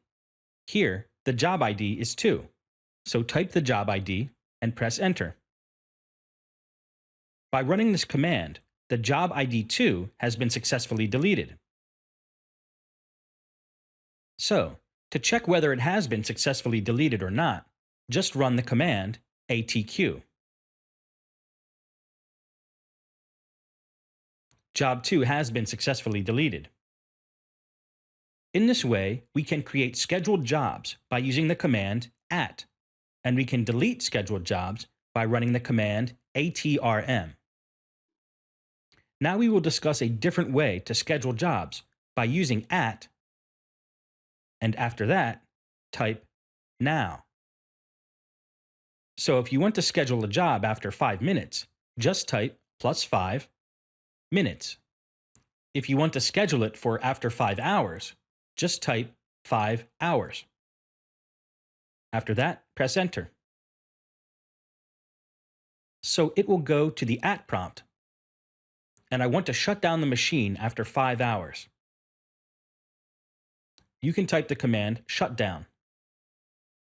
So if you go to the @ prompt, we can type whatever commands we require at that time. After that, press enter. So to save this @ job, just press Ctrl and D. Job 3 has been successfully saved. To check whether this job has been successfully saved or not, the command is ATQ. And we can see job 3 has been successfully saved. And it has been scheduled for 2:51. In this way, we can schedule jobs by using @. So to remove this job, the command is ATRM and the job ID.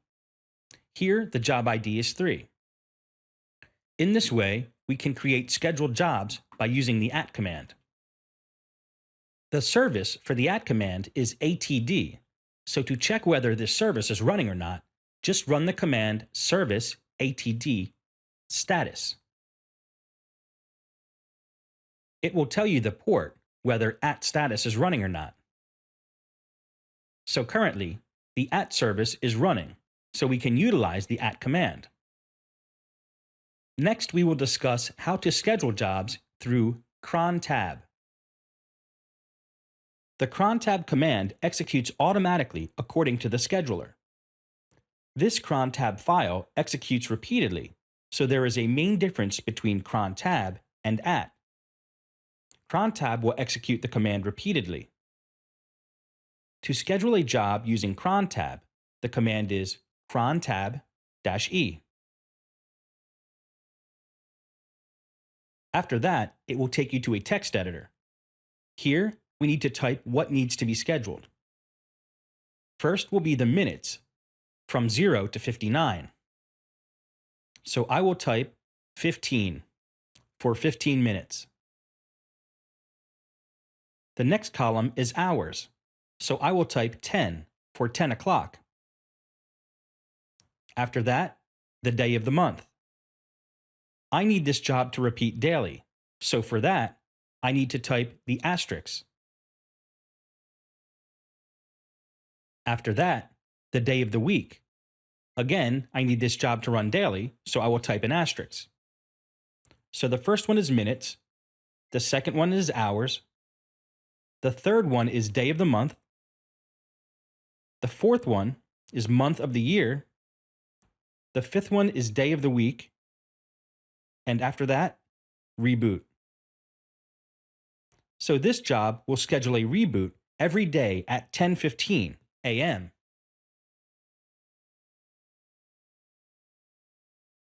So after that, save this file. And in this way, we can edit cron tab. So if you want to see the cron tab details, the command is cron tab-l. It will output what has been scheduled. So here we have scheduled every day at 10:15 a.m. a reboot to occur. Currently, the time is 10 o'clock, so this box will reboot after 15 minutes.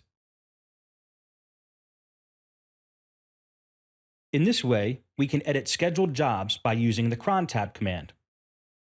If you want to remove these entries, just run the command cron tab-e and just delete this line. After that, save the file. In this way, we can delete the scheduled jobs by using cron tab. After that, you can check whether the scheduled jobs have been deleted or not by running the command cron tab-l. Currently, there are no scheduled jobs in cron tab. In this way, we can create new scheduled jobs and delete the scheduled jobs. The service for cron tab is service cron status. So, the service for cron tab is cron-d. You can check whether the service cron-d is running or not by running the command service cron-d status. In this way, we can create scheduled jobs by using the and cron tab command. Next, we will discuss process management. To list all currently active processes on the local machine, the command is ps. So by running this command, we can get all currently active processes on this machine. Press Enter. So these are all the processes that are currently active on the machine. To know all the processes that are running by all the users, the command is ps-aux. By running this command, it will show you all the processes that are running by all the users on this machine. Just press Enter. So in this way, we can get all the processes listed that are running by all the users.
In this lesson, we will discuss backups and restores. Backups and restores are very essential in case of data damage. So we need to take backups of important data daily or weekly.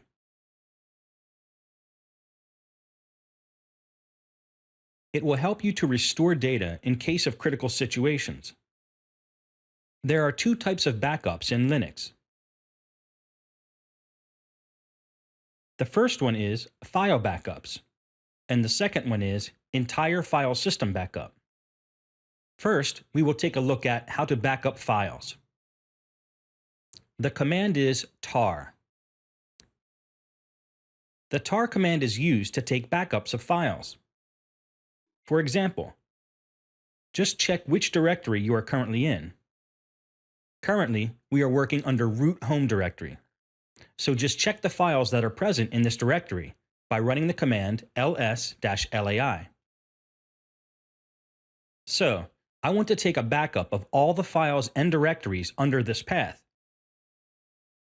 And the command is tar cvf. Here, we need to give the destination path. I'm using the destination path in the same directory, and I will use backup as my file name. So, in order to back up all the files and directories in this path, just type *. In this way, we can back up all the files and directories under this path, and press Enter. So in this way, we can take backups of entire files and directories in this path. Let's check whether the backup file is available or not in this path. Here is the backup file that exists. To see whether the backup has been successful or not, type tar tvf backup. It will give you the list of files and directories that have been backed up, so we can see what the files and directories are that have been backed up in this file.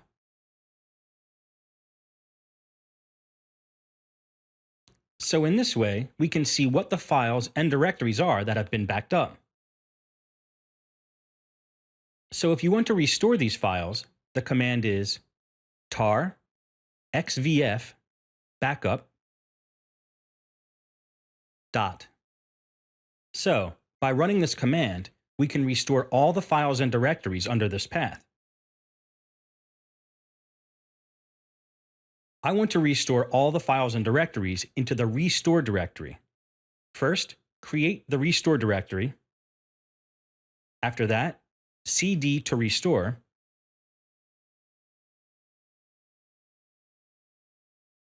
After that, run the command to extract from backup. The command is tar xvf, and give the entire path /root/backup, and press Enter. It will restore all the files and directories to restore.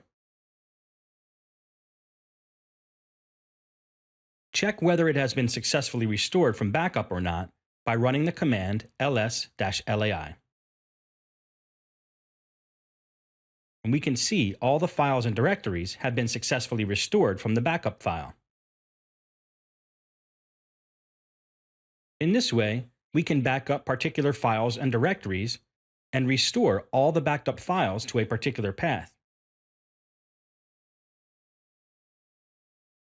So tar is the command to back up and restore files and directories. Next, we will check out the command cpio. cpio is the command used to copy files from one place to another. cpio backup occupies less space compared to tar. So let's try to back up all the files and directories under this path using cpio. First, remove the backup that was created using the tar command. And we will try to back up all the files and directories under this path using the cpio command. The command to back up files using CPIO is ls pipe cpio-ovcf-o backup. It will back up all the files in this path. After that, press enter. So it will back up all the files and directories in this path. So to check whether it has been successfully backed up or not, the command is cpio-itvf-i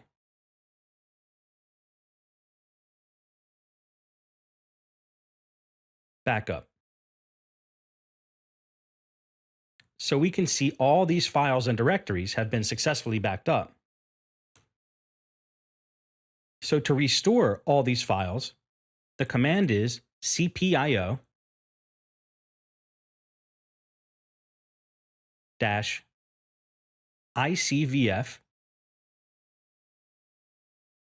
-i backup. I want to back up all these files under the restore directory. So I will create a new directory, restore. So I will try to restore all these files using the command cpio -icvf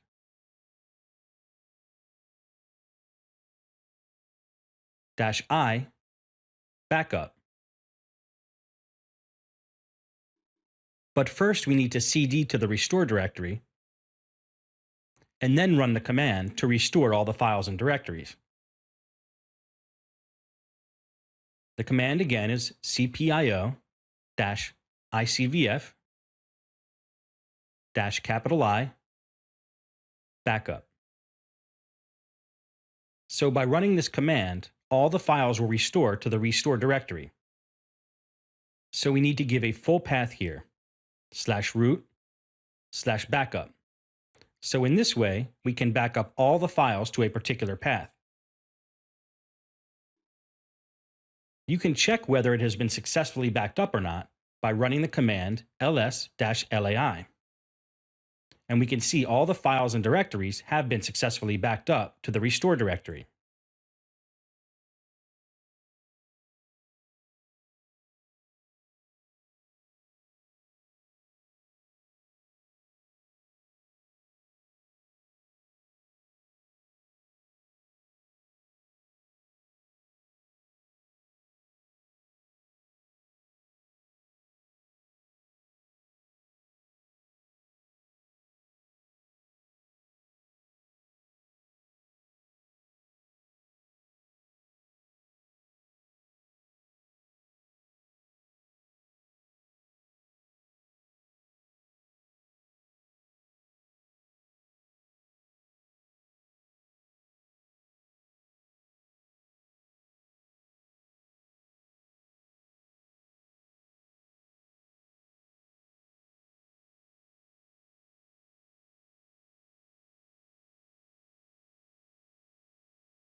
In this lesson, we will discuss how to add an IP address and host name to a Linux machine. We can add an IP address from the GUI as well as from the command prompt. Let's see how to add an IP address from the GUI. Just click on System, go to Preferences, and click on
In this lesson, we will discuss SELinux. SELinux is Security Enhanced Linux. It is an implementation of a mandatory access control mechanism. This mechanism is in the Linux kernel, checking for allowed operations after standard Linux discretionary access controls are checked. In Red Hat Linux, there are three modes of SELinux. They are enforcing, permissive, and disabled. Let's see what a configuration file is for SELinux and how to set these modes in Linux. After installing Red Hat Linux, by default, SELinux is in enforcing mode. To check the mode of SELinux, the command is get enforce. By running this command, we can get the current mode of SELinux.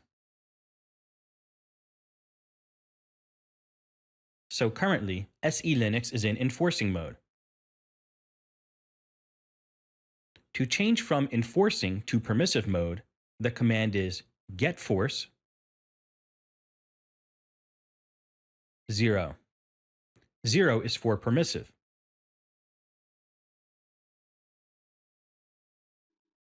To change the mode of SELinux, the command is set enforce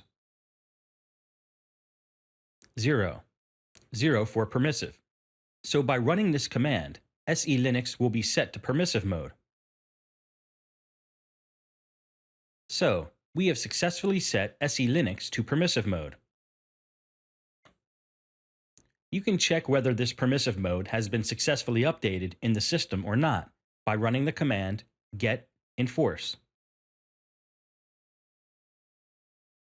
And we can see permissive mode has been successfully set in this machine. To work on disk quotas, FTP, NFS, Samba, and other servers without errors, we need to disable SELinux. The main configuration file for SELinux is etc/sysconfig/SELinux. This is the main configuration file for SELinux. From here, we can see what the modes and what the SELinux types are. We can see enforcing, permissive, disabled. So, to work without errors on disk quotas, FTP, and many other servers, we need to disable SELinux. SELinux is implemented for security. If SELinux is in enforcing mode, and you are practicing disk quotas, FTP, NFS, Samba, and many other servers, it will give an error. In order to get rid of these errors, we need to disable SELinux so you can practice well on disk quotas, FTP, NFS, Samba, and many other servers. Here, I will show you how to disable SELinux. After SELinux,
In this lesson, we will discuss how to connect remote hosts or machines through the command prompt as well as the GUI.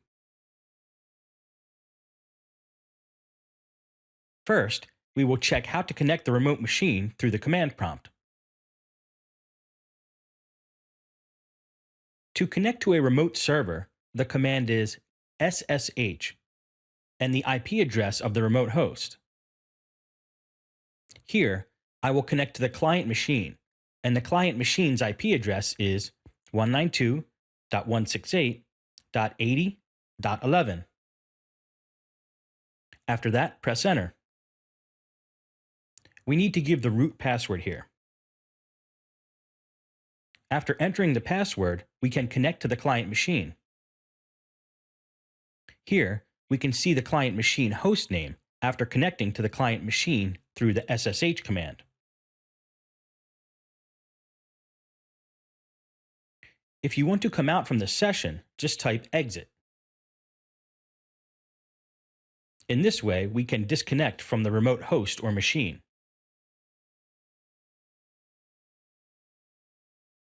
In this way, we can connect remote hosts through the SSH command. SSH is very secure to connect remote hosts or machines from the command prompt. This SSH command is very useful for different administrative tasks in Red Hat Linux.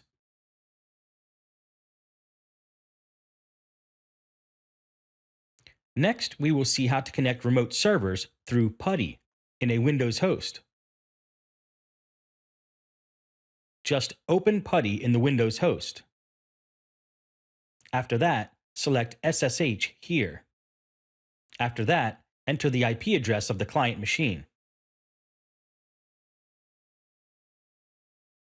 So here, the client machine IP address is 192.168.80.11. After that, click Open. It will open a window. Here, you need to give the root password or whatever user you want to log into the machine. After that, press Enter. It will ask for the password. Just enter the password for root user. After that, press Enter.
In this lesson, we will discuss FTP Server. FTP stands for File Transfer Protocol. It's a file server to share files under heterogeneous operating systems. Heterogeneous operating systems means through FTP, we can share files between Linux to Windows, Linux to Mac, Mac to Windows, Windows to Linux.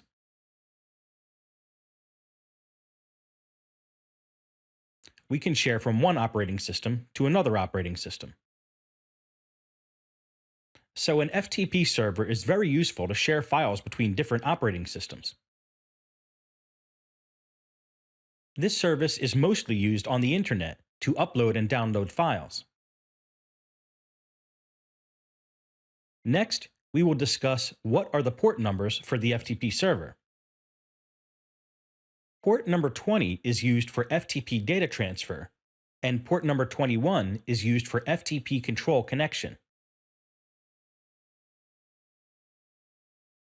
Next, we will discuss how to configure an FTP server on Red Hat Linux.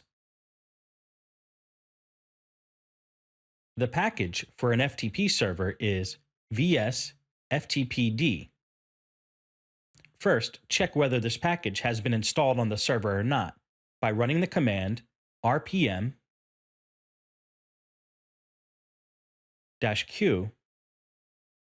vsftpd*.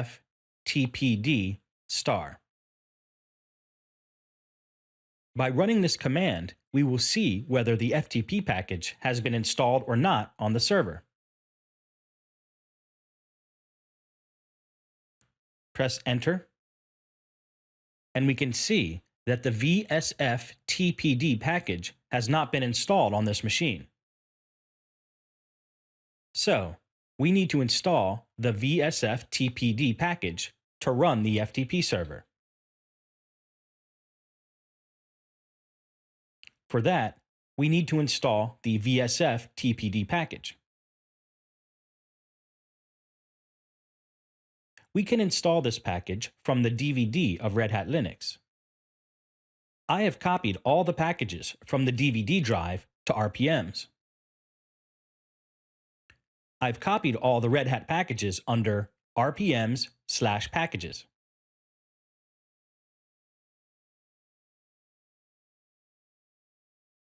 From here, we can see all the Red Hat Linux packages. These are all the Red Hat Linux packages. So, we need to install vsftpd here. So, to install vsftpd, the command is rpm-ivh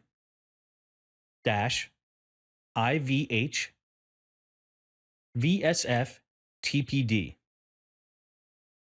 And in this way, we can install the vsftpd package on the Linux machine.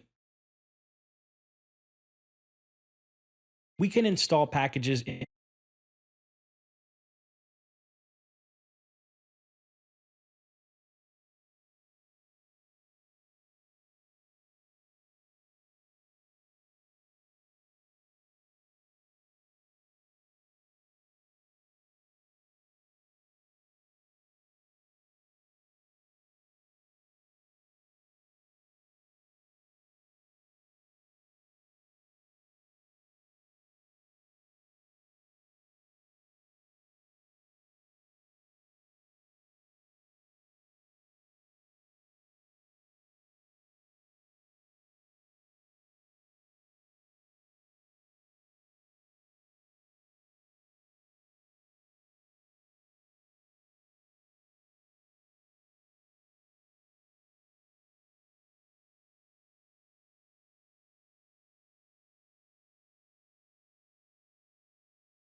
In this lesson, we will discuss how to add FTP users and securing the FTP server.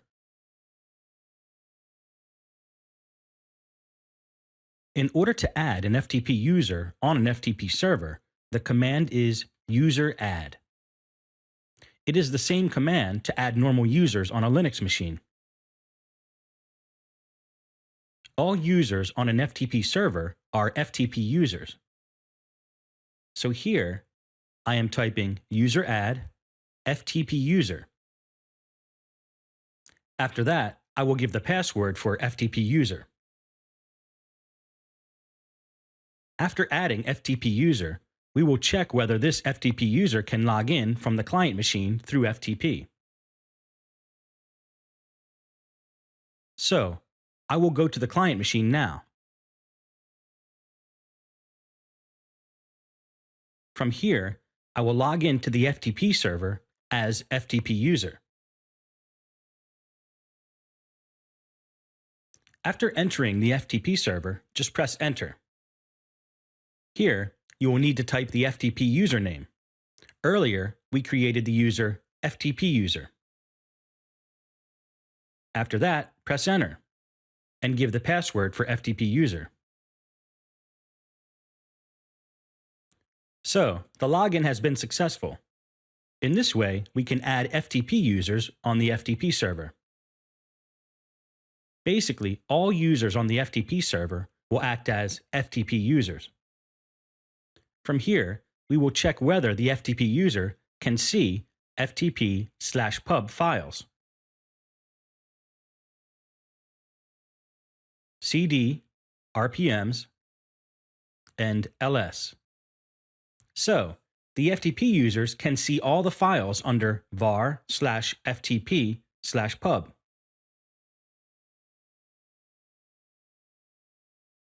To download a file from the FTP server, first we need to CD to that path.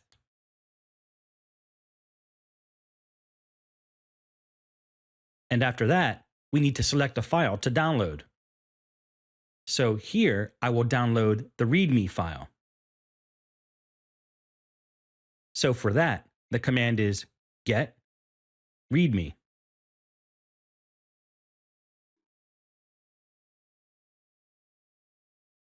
So in this way, we can download any file from the FTP server through the command prompt.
In this lesson, we will discuss package administration.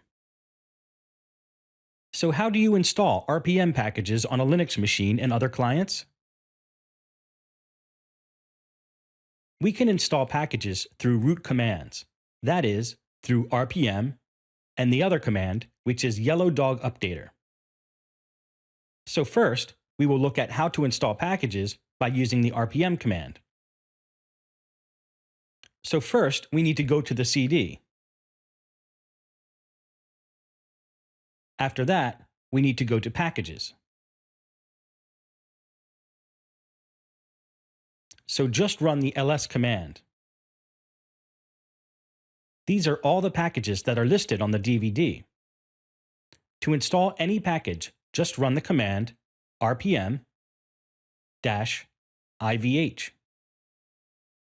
So here I will try to install vsftpd. After that, --force. Force is used to install packages forcefully. --aid. AID means along with dependencies.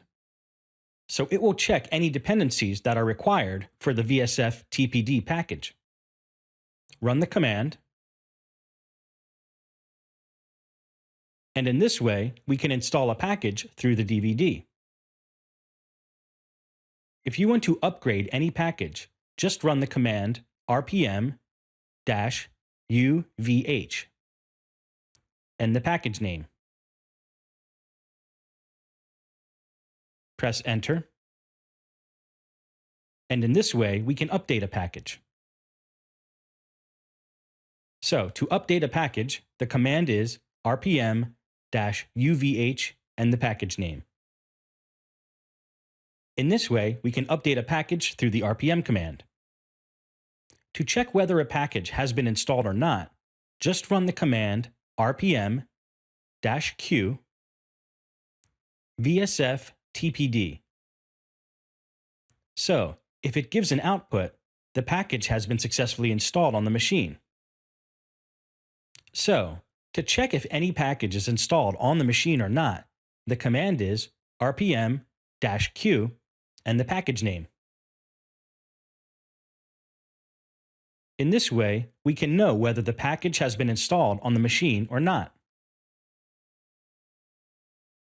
To uninstall a package, the command is rpm-e package name. So I am using the option --no deps. So this will uninstall the package without dependencies. After that, press Enter. So, by running this command, that package has been successfully uninstalled. Let's check whether the package has been successfully uninstalled or not by running the command rpm-q vsftpd. So that package is not installed on this machine. In this way, we can uninstall a package from the Linux machine. By using the rpm command, we can install a package, update a package, and remove a package. Next, we will check how to install a package through yum. Yum stands for Yellow Dog Update Manager.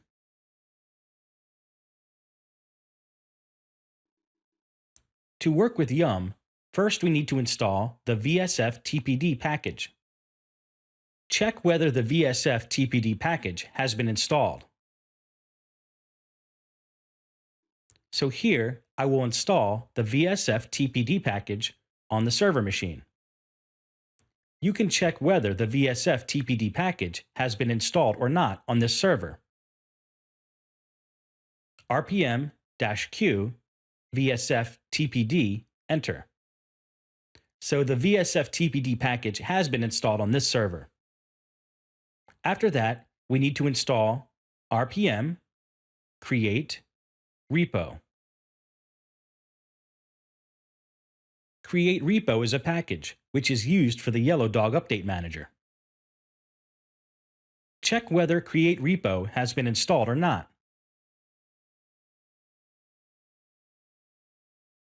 Create repo has been successfully installed. If create repo is not installed on this machine, just install create repo by running the command rpm-ivh create repo. We require vsftpd and create repo packages to run yum. Next, we need to copy all the packages from the DVD to var/ftp/pub. So, I will go to the DVD directory here.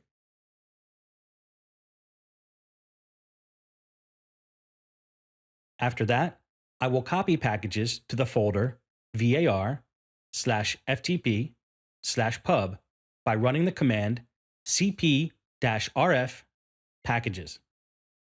So I will copy all these packages to var/ftp/pub. In this way, we can copy all the packages to var/ftp/pub. After copying all the packages to var/ftp/pub, we can create a new repository for yum. After copying all the packages to var/ftp/pub, just cd to var/ftp/pub.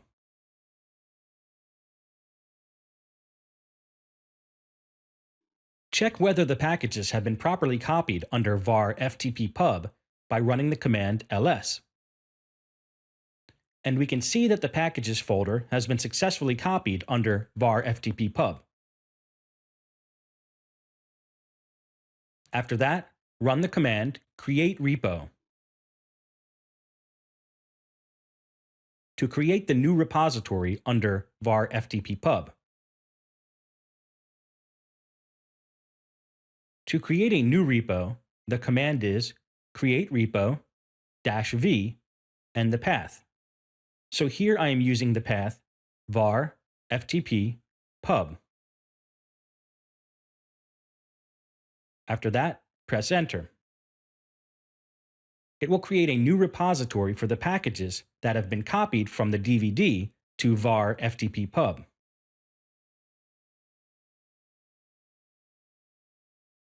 In this way, we can create a new repository for the Linux machine.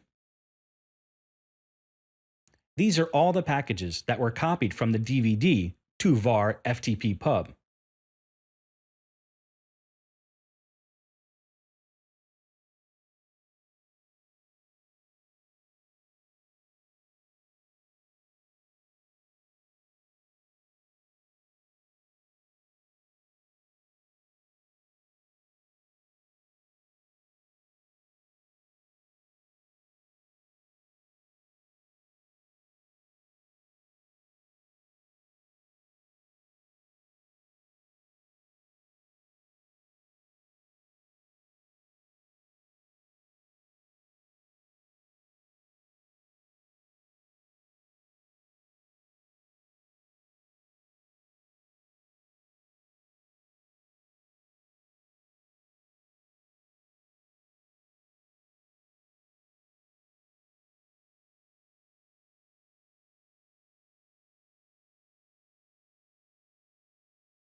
In this lesson, we will discuss the NFS server. NFS server stands for Network File System Server. It is a file server to share files under homogeneous operating systems. Homogeneous operating systems are nothing but the same type of operating system. For example, this server is used to share files in the same environment. If the environment is using Red Hat Linux, this NFS server will be used to share files across these machines.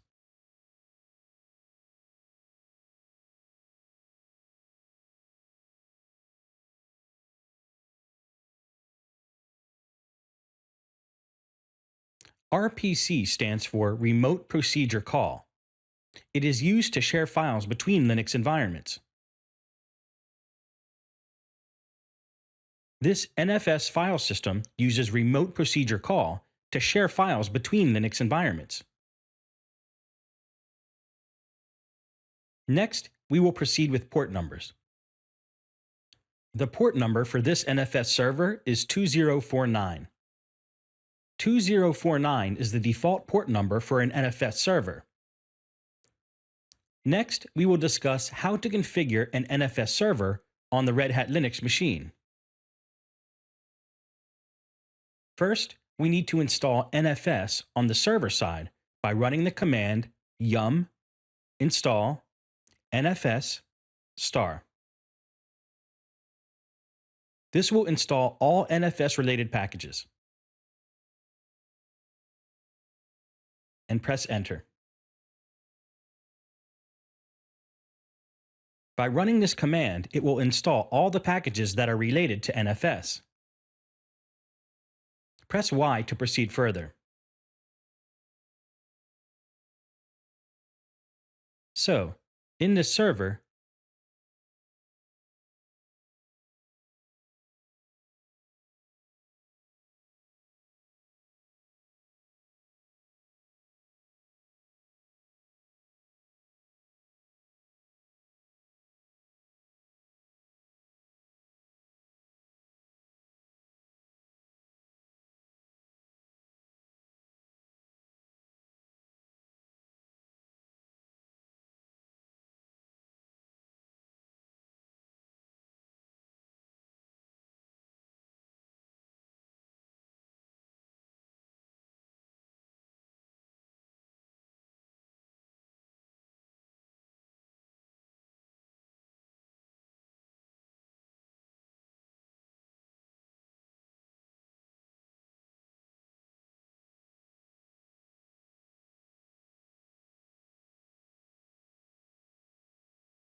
In this lesson, we will discuss how to secure network file system and how to mount network file system permanently on the client machine. Just go to the configuration file on the server side, etc/exports. The remote directory can mount only on the client machine with IP address 192.168.80.11 with read, write, and sync permission. So now we will check whether this remote directory can mount on a client machine with a different IP address. So save and quit this file.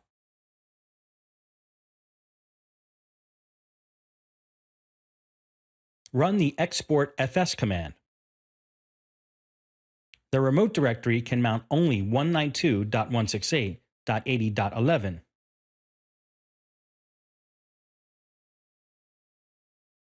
So now we will check whether a client with a different IP address can mount this remote directory or not.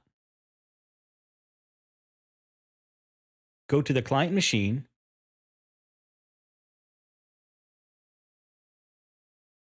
and check what the IP address is of this machine. ifconfig-a.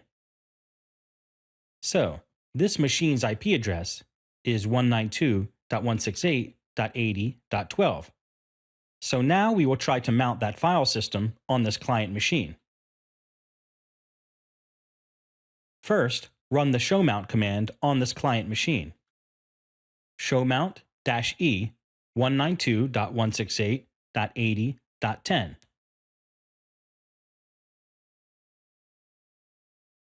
So, we can see the shared remote directory. Try to mount the shared directory in this client machine with a different IP address.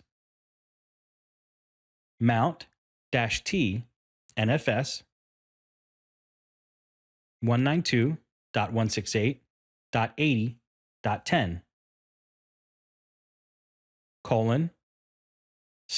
:/remote. So I will try to mount this file system under the NFS directory. And it will give us an error. Access denied by the server while mounting. So in this way, we can secure the network file system. Just update this IP address and check whether we can mount this file system.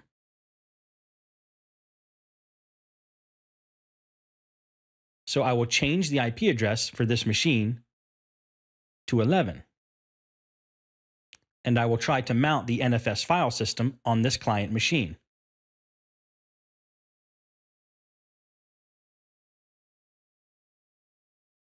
So I have changed the IP address of this machine. Now we need to restart the service network.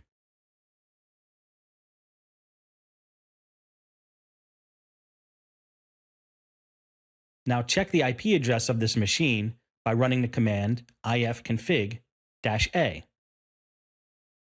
And we have changed the IP address of this client machine to 11. Now try to mount the NFS path. First check the command showmount-e. And the NFS server IP address. So, now try to mount this remote path on the client machine by running the command mount-t nfs 192.168.80.10 :/remote/nfs. Now we have successfully mounted this file system under the NFS path. Check whether it has been successfully mounted or not by running the command df-h. And the remote directory has been successfully mounted under the NFS directory. Check the files under this NFS directory with ls-lai. So, in this way, we can check your network file system. We can specify a particular client machine in the configuration file so that only that client machine can mount the NFS file system. Next, we will discuss how to make this file system permanent on the client machine. For that, we have two ways. One is we need to edit in etc/fs tab, and we need to specify here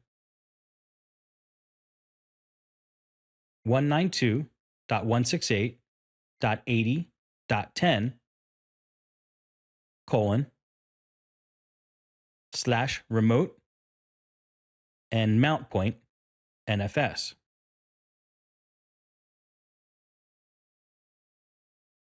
The file system type is NFS.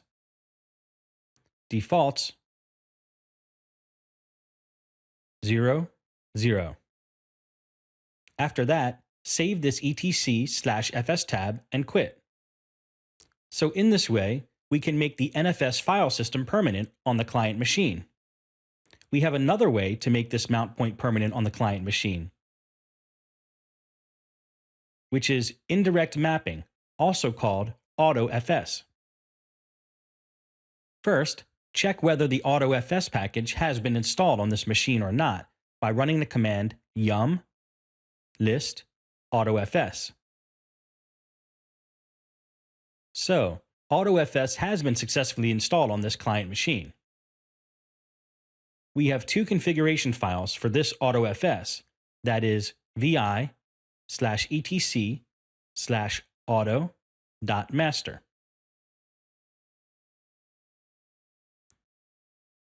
This is the configuration file for AutoFS, and here we can see that misc is specifying auto.misc. In auto.misc, we need to specify the network file system path. Just quit this file and go to etc/auto.misc.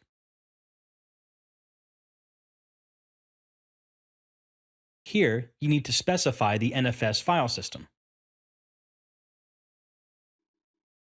Here, we need to specify the mount point.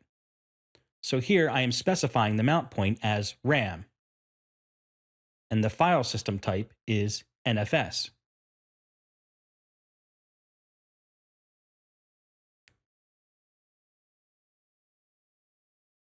And we need to specify NFS file system path, that is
In this lesson, we will discuss Samba Server.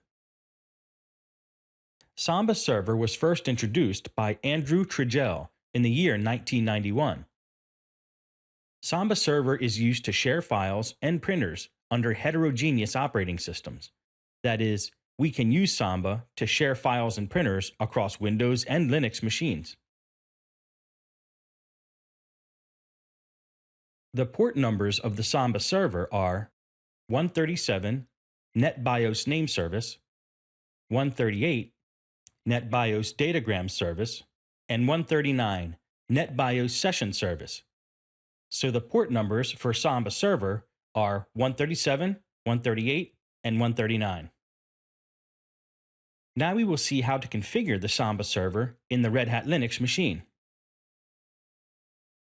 First, install the package by running the command yum install samba and star.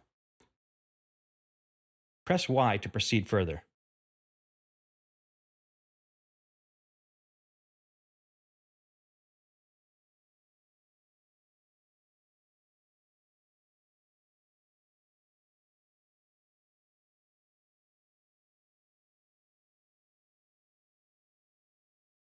So, we have successfully installed Samba on this server. You can check whether Samba has been successfully installed or not by running the command yum list samba star. So, Samba has been successfully installed on this machine. The configuration file for Samba is vi/etc/samba/smb.conf.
In this lesson, we will talk about Samba Server security. The main configuration file for Samba Server is etc/samba/smb.conf. From here, we can edit all the security settings for the Samba Server.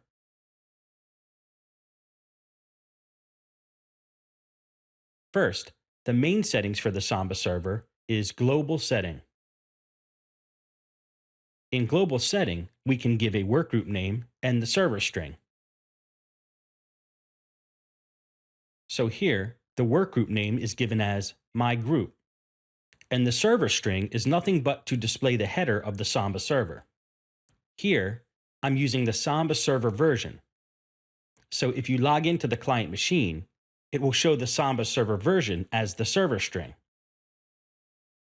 So, in the global settings, we can edit the workgroup and server string. In the server string, we can type whatever line we want. For example, if you want to edit the server string to say, "This is my server," the same line will be displayed in the client machine as well. This is my server. So this header will be displayed on the client machine when you connect to this Samba server. In this way, we can edit server string and workgroup in the global settings. Next, we will discuss logging options. By default, the log file will be saved under var/log/samba. So all the log files will be saved under var/log/samba. And the default size for the log file is 50 kilobytes. If you want to increase that log file to 100 kilobytes, we can edit the maximum log file size to 100. In this way, we can increase the log file size to 100 kilobytes. Next, we will discuss standalone server options. Standalone server options are nothing but how to add a Samba user to the Samba server. So in the previous lesson, we discussed how to add a Samba user to the Samba server using SMB password. So, SMB password has been used to add Samba users in the Samba server. Next, we will discuss domain members options. If the Samba server is related to any domain, we can edit security of that domain by giving the domain name, password of the server, etc. So, if you have a domain, we can edit these options. Next, we will discuss share definitions. We can share files and printers using a Samba server. By default, all user home directories have been shared by Samba server. If you don't want to share a user's home directory through the Samba server, we can comment these lines by giving the colon option. In this way, we can disable home directory sharing in the Samba server.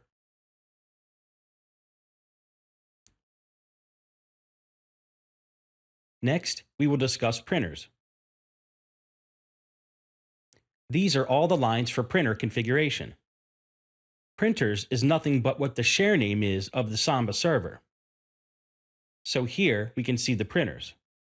These printers are nothing but the share name, which has been specified in the Samba server. Next, we can see comment. What is the comment for this Samba share? Is printers. All the spool files are saved under the path var/spool/samba. So here, we can specify a different path for spool if you want. Browsable. If any user wants to browse the printers, we can give this option as yes. If we don't want the user to browse these printers, we can give the option as no. If any guest wants to use these printers, we can give this option as yes. If you don't want guest users to use these printers, we can give it as no. If these printers were enabled for printing, we can give it as yes. If you don't want to use these printers for printing, we can put no. In this way, we can secure the printers on the Samba server. Next, we will discuss how to secure shares in Samba Server.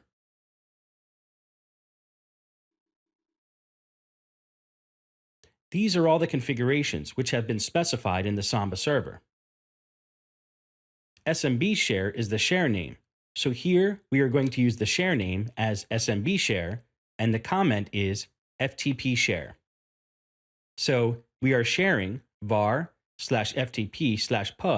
using this Samba server, so the path has been given as var FTP pub.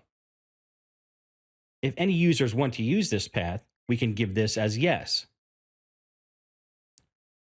If you don't want to enable every user to use this path, we need to say no. Writable. The writable option is given if you want to enable any user to edit files. If you want to enable users to edit files under var FTP pub, type yes. If you don't want any user to write files under var FTP pub, we need to type no. So in this way, we can secure files that have been shared using Samba Server.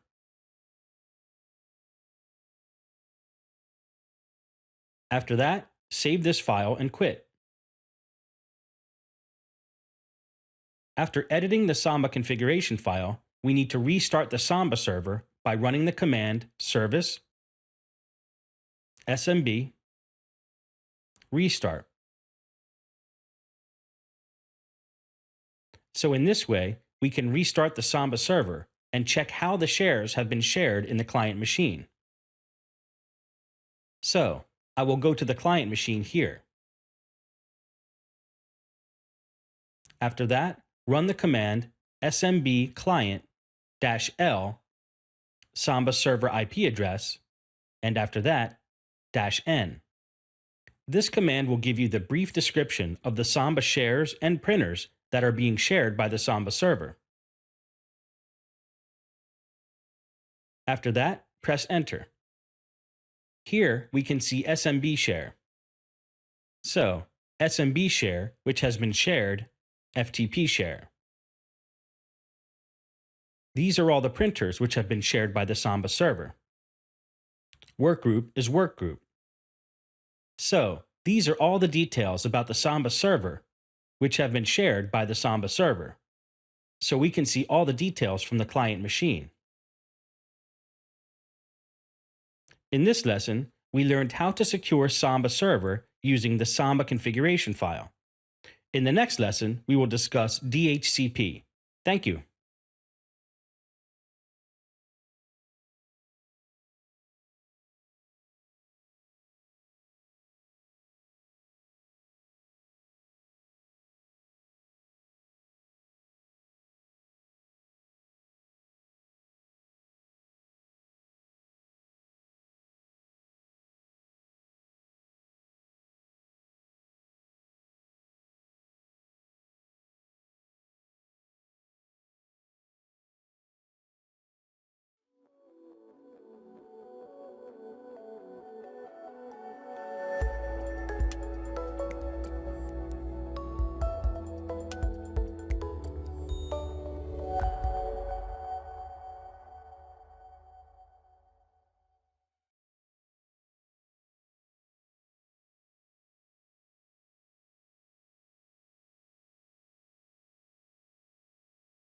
In this lesson, we will discuss the DHCP server.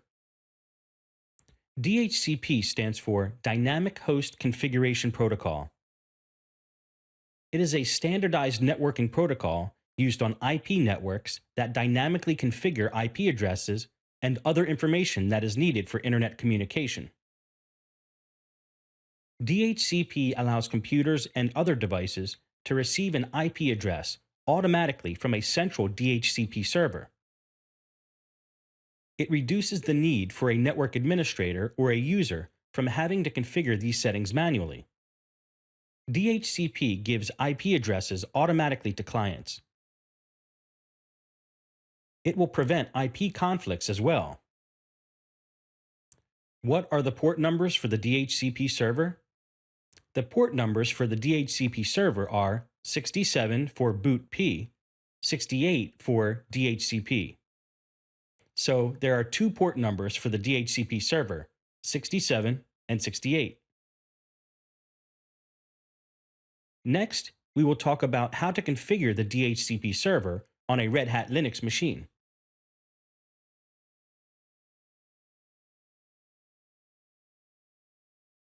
In order to proceed with the DHCP server, first we need to install the package on this Linux machine. For that, we need to run the command yum install DHCP star. After that, press enter. It will automatically install all the DHCP related packages on this Linux server. Press Y to proceed further. This command will install all the DHCP related packages. After installing, we can check whether the DHCP package is installed or not on this machine by running the command yum list DHCP star. Now we know that the DHCP package has been successfully installed on this machine. Next, we will proceed with the configuration of DHCP. To proceed with DHCP configuration, we need to copy a sample configuration file from /usr. So first, we need to go to /usr/share/doc. After that, we need to go to DHCP. From here, we need to copy the DHCPD configuration file to /etc/DHCP. The command to copy this configuration file is cp dhcpd.conf.sample. And we are copying this file to /etc/dhcp/dhcpd.conf. After that, press enter. In this way, we need to copy the sample configuration file to /etc/dhcp. After that, press enter. So we have successfully copied the configuration file for the DHCP server.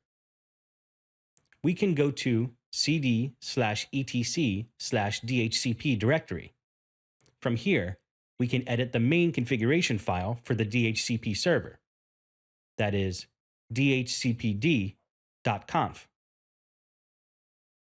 This is the main configuration file for the DHCP server. From here, we can edit DHCP settings. So, this is the main configuration file for the DHCP server. These two lines will specify default lease time and maximum lease time for an IP address which has been assigned to a client machine. So, the default lease time will be 600. Maximum lease time is 7200. If we want more default lease time and maximum lease time, we can edit it here. So, I want to increase the default lease time to 1600. So I have changed it to 1600. In this way, we can edit default lease time and maximum lease time for a DHCP server. Next, we will discuss subnets. These two lines are the main important lines for a DHCP server, so I will provide the subnet here. It is 192.168.80.0. And the net mask value is 255.255.255.0. I want the client machine to automatically get the IP from the DHCP server in the subnet value of 192.168.80.0. After that, we need to specify the range. So here I will specify the range as 192.168.80.15 to 192.168.80.20.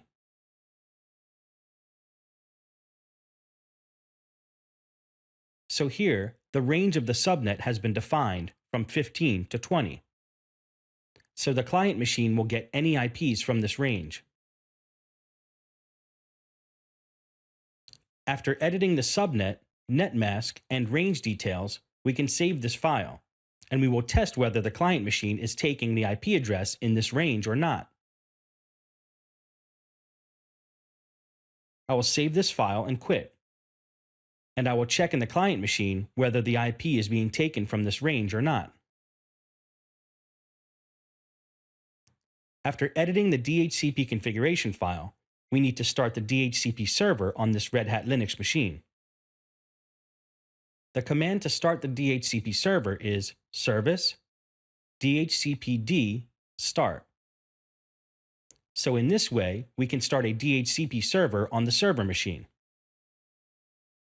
Now I will check in the client machine whether the IP address is being taken automatically or not from the DHCP server. I will go to the client machine here. After that, I will go to Network Connections.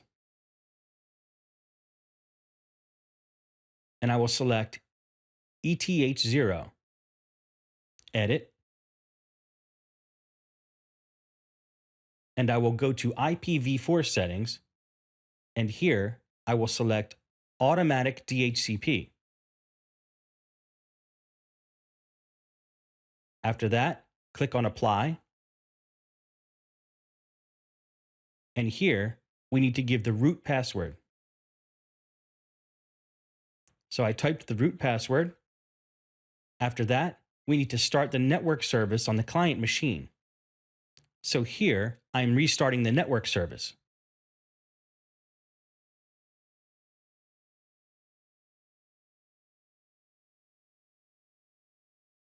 So now check the IP address on this machine by running the command ifconfig-a.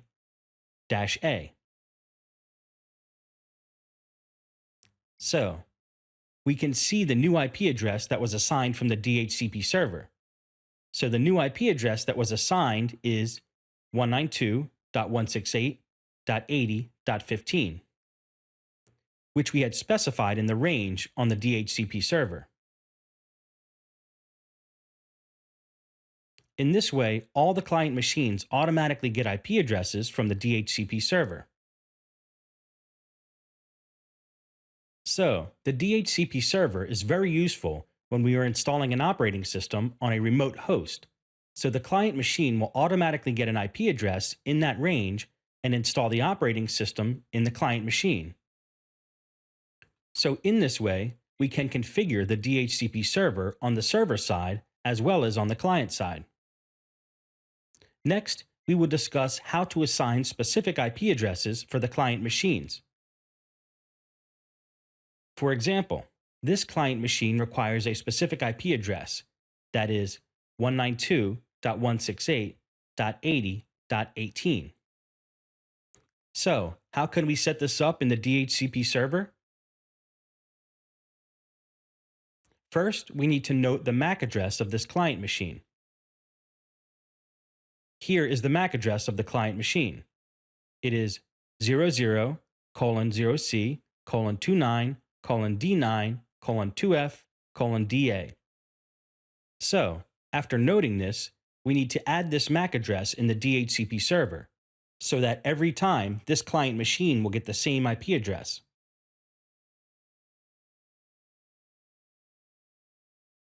So, for that, we need to go to the server,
In this lesson, we will discuss NIS Server.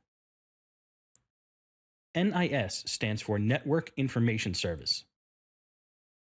The Network Information Service, or NIS, was originally called Yellow Pages, or YP.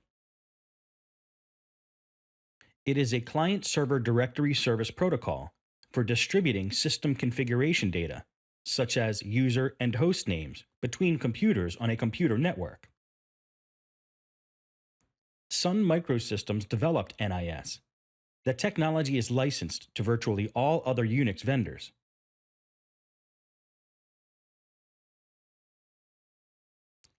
NIS is a type of authentication service which provides remote authentication to normal users in the network.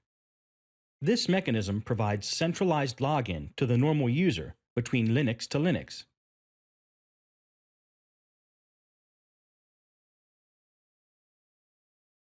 NIS works on a random port number. Next, we will see how to configure this NIS server on a Red Hat Linux machine.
In this lesson, we will discuss the DNS server.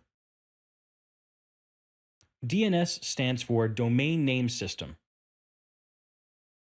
It is a hierarchical distributed naming system for computers, services, or any other resource connected to the internet or a private network.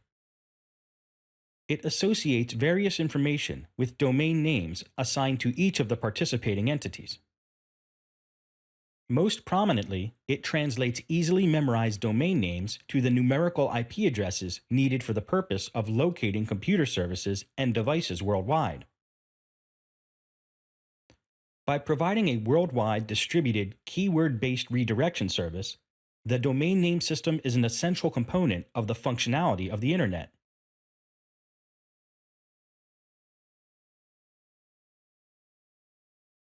A DNS name server is a server that stores the DNS records for a domain name, such as an address, A or AAAA records, name server NS records, and mail exchanger MX records.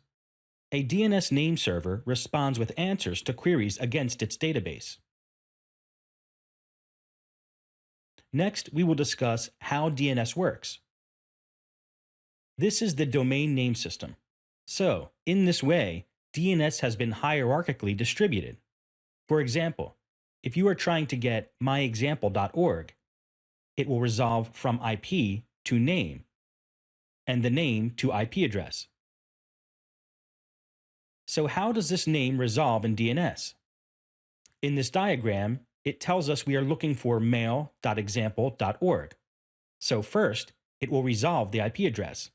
After that, it will resolve the name server. In this way, DNS will resolve IP addresses and name.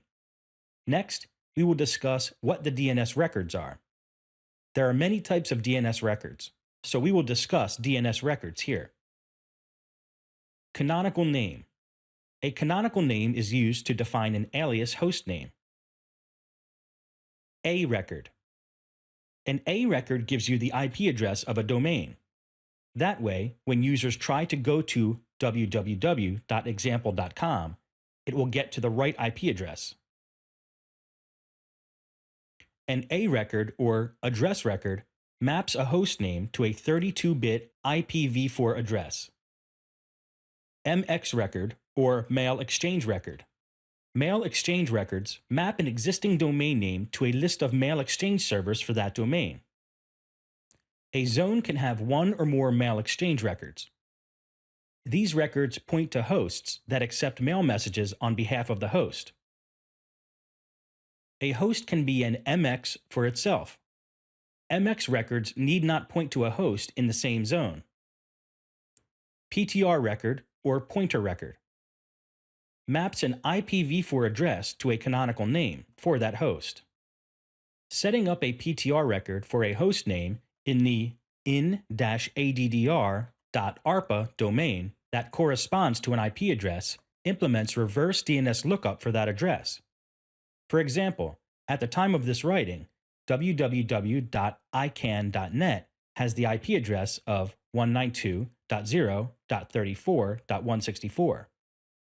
But a PTR record maps 164.34.0.192.in-addr.arpa to its canonical name. NS records, or name server records.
In this lesson, we will discuss more about DNS. To check all these configuration files, so we have configured named.conf, rsc.1912.zones, and forward and reverse lookup zone files. So we have configured 4 major files for DNS. To check these configuration files, the command is named-checkconf. This command will check the configuration files. Now I will check etc/named.conf. So by running this command, it will check whether this configuration file is looking good or not.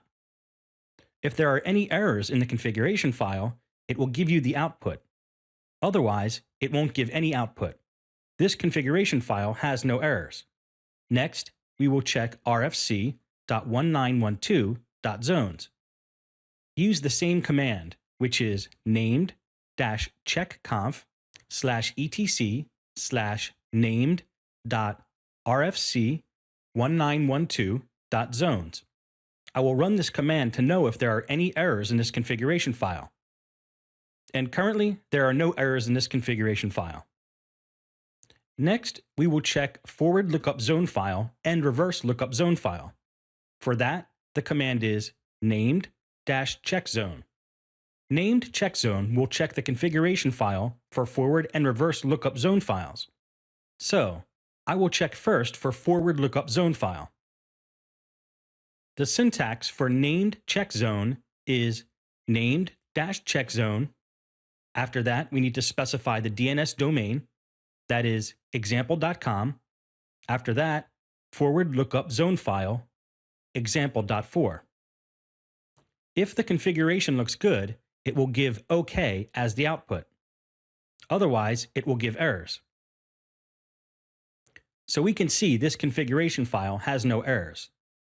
Now, we will check for reverse lookup zone file, named-checkzone. After that, we need to specify the reverse IP address here, that is 80.168.192.in-addr.arpa.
In this lesson, we will discuss the Apache Server. Apache, otherwise known as Apache HTTP Server, is an established standard in the online distribution of website services, which gave the initial boost for the expansion of the World Wide Web.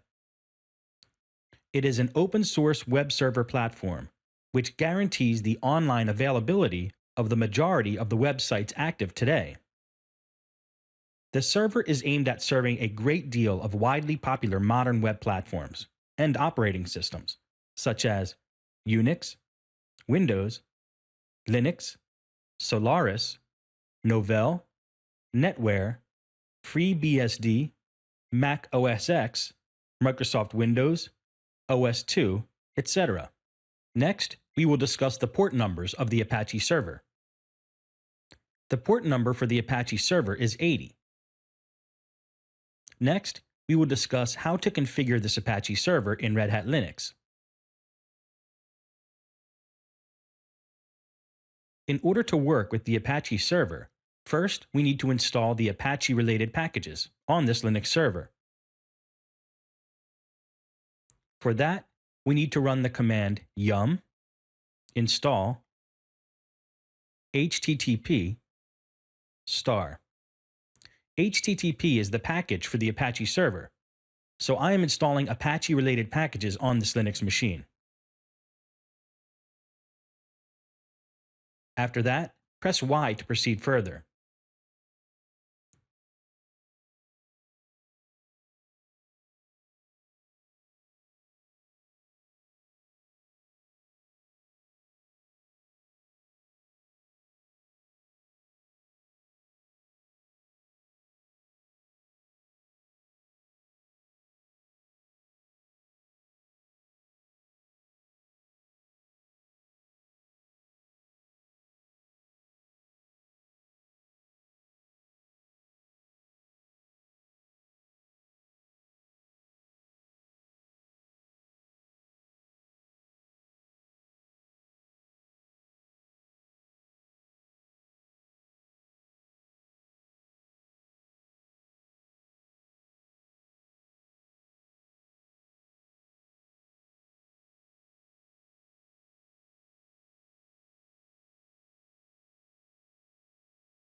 In this lesson, we will discuss Kickstart installation. The Red Hat Kickstart installation method is used primarily, but not exclusively, by the Red Hat Enterprise Linux operating system to automatically perform unattended operating system installation and configuration.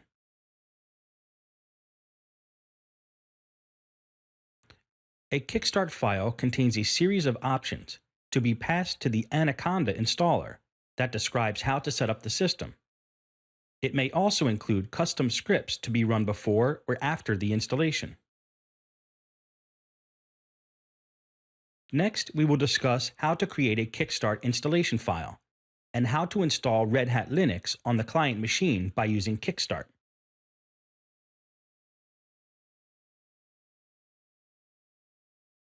In order to proceed with Kickstart installation, first we need to install the Kickstart package. For that, the command is yum install system-config-kick*. So, in this way, we can install all the Kickstart related packages on this Linux server. After that, press Enter to proceed further. Press Y to proceed with the installation. In this way, we can install the Kickstart related packages on this Linux server. So, all the Kickstart related packages are being installed on this Linux server. So, we have successfully installed all the Kickstart related packages on this server. Now, we will proceed with configuration of Kickstart. For that, the command is system-config-kickstart. After that, press Enter to proceed further. A pop-up window will appear. From here, we need to select all the options for the Kickstart file. Here, I will start from Basic Configuration. In the Basic Configuration window, we need to select the default language. Here, I will select the default language as English, keyboard type as US English, time zone, I will proceed with American time.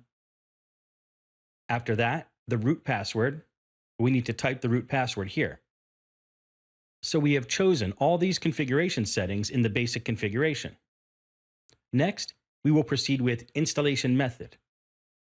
In the installation method, we will select FTP method. So here, we can specify the FTP server, that is 192.168.80.10. The FTP directory is pub. After that, we will proceed with the bootloader options. In the bootloader options, there is no need to change any options. Next, we will proceed with partition information. In the partition table, we can edit the partition settings. So I will add the partition settings here. Root, I will add 10 gigabytes of space. After that, I will add for boot 250 megabytes of space. So I have added root and boot. After that, I need to add swap. For swap, I will add 2048, that is 2 gigabytes. After that, press OK to proceed further. So we have added root, boot, and swap. After that, we will proceed with network configuration. So in the network configuration window, we can add a network device. So here, I will add the network device as ETH0. Network type is DHCP. After that, press OK. After that, authentication. And I will keep the default settings in authentication. In firewall settings, I will disable SELinux. After that, in display configuration, I will make it default. In the package section, I will also keep that as default. For pre-installation script, if we have any scripts, we can add that script here, but I am not using any scripts. After installation, if you want to run any post-installation script, we can add that post-installation script here. In this way, we need to create a Kickstart file. After that, save this file and quit this window. In this way, we can create Kickstart files for Kickstart installations. So, we have successfully created a Kickstart installation file. Now, I have rebooted the client machine with the RedHat DVD. After entering this screen, we need to press Tab. Here, we need to type repo equals FTP : and the FTP server IP address, which is 192.168.80.10. After that, press Enter. And after that, it will proceed with installation from the network. After that, we need to select DHCP for IPv4. And after that, it will proceed with the automated RedHat installation. In this way, we can install remote client machines by using Kickstart files. In this lesson, we learned what Kickstart installation is, created a new Kickstart installation file, and installed Red Hat Linux on the client machine by using the Kickstart file. Thank you.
In this lesson, we will discuss Sendmail. Sendmail is a general-purpose inter-network email routing facility that supports many kinds of mail transfer and delivery methods, including the Simple Mail Transfer Protocol, SMTP, used for email transport over the Internet. The port number for Sendmail is 25. Next, we will discuss the basic Sendmail configuration in Red Hat Linux. In order to work with Sendmail, first, we need to install the Sendmail packages on the Linux server. For that, the command is yum install sendmail *. After that, press Enter to install the Sendmail packages on this Linux server. Press Y to proceed further. We have successfully installed Sendmail on this Linux server. Now, we will proceed with configuration. The main configuration file for Sendmail is etc/mail/sendmail.mc. This is the main configuration file for Sendmail. So here, I'm not editing any configuration in this file. I will quit from this configuration file. After that, we need to run the command make-c/etc/mail. By running this command, it will convert the configuration file sendmail.mc to sendmail.cf. So it will convert from a normal configuration file to a macro language configuration file. So, we have successfully created a macro file. The macro file is /etc/mail/sendmail.cf. This is the macro configuration file for Sendmail. So if you want to update any configuration file, first we need to update it in sendmail.mc. So here, we need to edit the configuration. After that, we need to save this file and run the command make-c/etc/mail. So it will convert normal Sendmail configuration to a macro configuration file. So this is how you edit configuration files in Sendmail. After configuring the configuration file for Sendmail, we need to restart the service. That is, service, Sendmail, start. In this way, we need to start the Sendmail service on the Linux server. So, we have successfully started Sendmail on this server. Now, we can send mail from this server. In this Linux server, we have configured Sendmail with default settings. Now, we will see how to send mail using Sendmail. So first, check whether Sendmail is running or not on this Linux server. The command to check whether the Sendmail service is working fine or not is service sendmail status. So currently, Sendmail is running on this Linux server. Now, we will send a few mails to other users on this Linux server. For that, the command is mail-v, V for verbose, -s, S is for subject. So here, we need to specify the subject. I will specify the subject as test mail.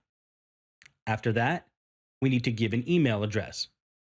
I will send this mail to steve@server.example.com. So in this way, we can send mail from one user to another user. After that, press enter. After entering this command, we will enter into the edit prompt. Here, we can edit the message of the email. So I will edit this email as, "This is my test mail." After that, press enter. So, after editing this message, press Ctrl-D to send this email to steve@server.example.com. So, I will press Ctrl-D here, and from here, we can see this mail is using Sendmail. So it is sending from kalyan@server.example.com to steve@server.example.com. Now we will check whether this message has been sent to Steve or not. First, we need to switch users to Steve. After that, run the command mail. So by running mail, it will show all the mails for the user Steve. So these are all the mails for Steve. And we have sent test mail here. And we can see the details by pressing the number here. The number for this mail is 5. So after that, press enter to see the details for this mail. So I have entered 5 to check the email details, and we can see it came from kalyan@server.example.com to steve@server.example.com with the subject test mail, and the message is, "This is my test mail." If you want to come out from this command, press Q.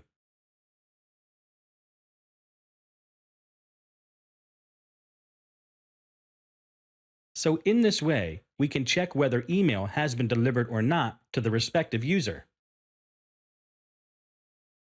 In this way, we can send emails between users on the Linux server by using Sendmail. In this lesson, we learned what Sendmail is and the default configuration for Sendmail, and how to send and receive emails on a Linux server by using Sendmail. Thank you.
In this lesson, we will discuss RAID.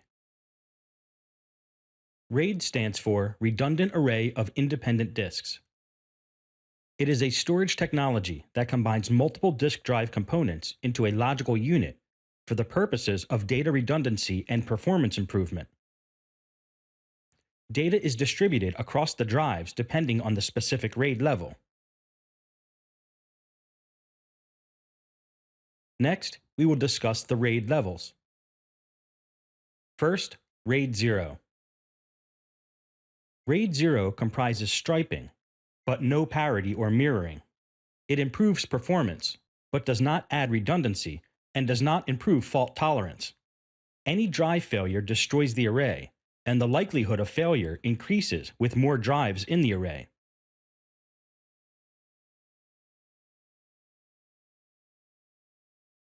RAID 1. RAID 1 comprises mirroring, without parity or striping. Data is written identically to 2 or more drives, thereby producing a mirrored set. The read request is serviced by either of the 2 drives containing the requested data. This can improve performance if data is read from the disk with the least seek latency and rotational latency. Conversely, write performance can be degraded because both drives must be updated. Thus, the write performance is determined by the slower of the 2 drives. The array continues to operate as long as at least one of the drives is functioning. Next, we will discuss RAID 5. RAID 5 comprises block-level striping with distributed parity. Parity information is distributed among the drives. It requires that all drives but one be present to operate. Upon the failure of a single drive, subsequent reads can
In this lesson, we will discuss IP tables.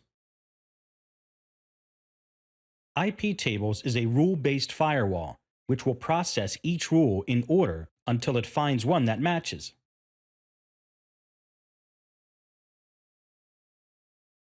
By using IP tables, we can allow or block specific IP addresses or port numbers in Linux. IP tables is a powerful firewall built into the Linux kernel. Now we will see how IP tables work on Red Hat Linux. To check the current IP tables rules, the command is iptables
In this lesson, we will discuss virtualization. Virtualization is a broad computing term used for running software, usually multiple operating systems, concurrently and in isolation from other programs on a single system.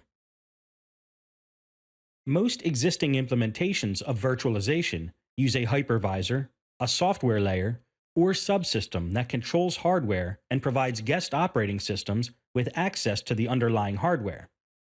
The hypervisor allows multiple operating systems, called guests, to run on the same physical system by offering virtualized hardware to the guest operating system.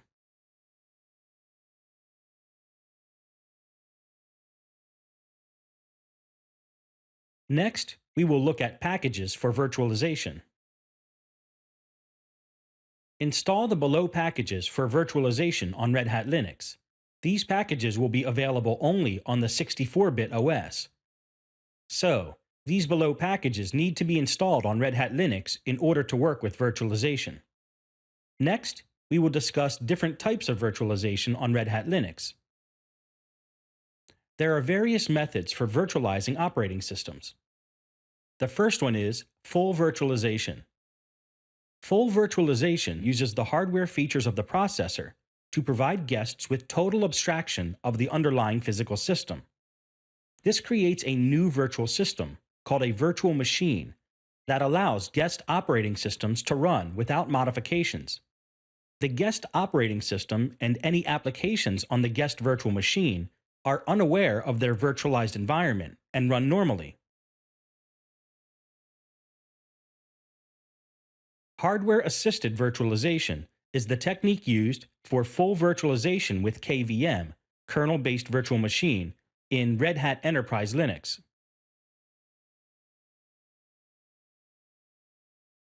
The second one is para-virtualization.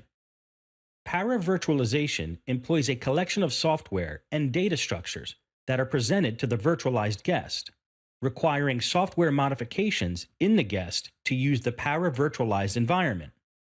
Para-virtualization can encompass the entire kernel, as is the case for Xen para-virtualized guests, or drivers that virtualize I/O devices.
In this lesson, we will discuss certification preparation. First, I will talk about practice environment. Create a practice environment with at least 2 networked machines and begin practicing. Virtual machines in VMware will suffice for this. Configure each service and test it. Secure it so it cannot be accessed by untrusted systems.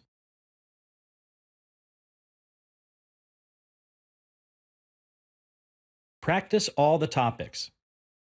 Practice well on all the topics and get detailed knowledge on each topic. Next, I'll talk about exam environment.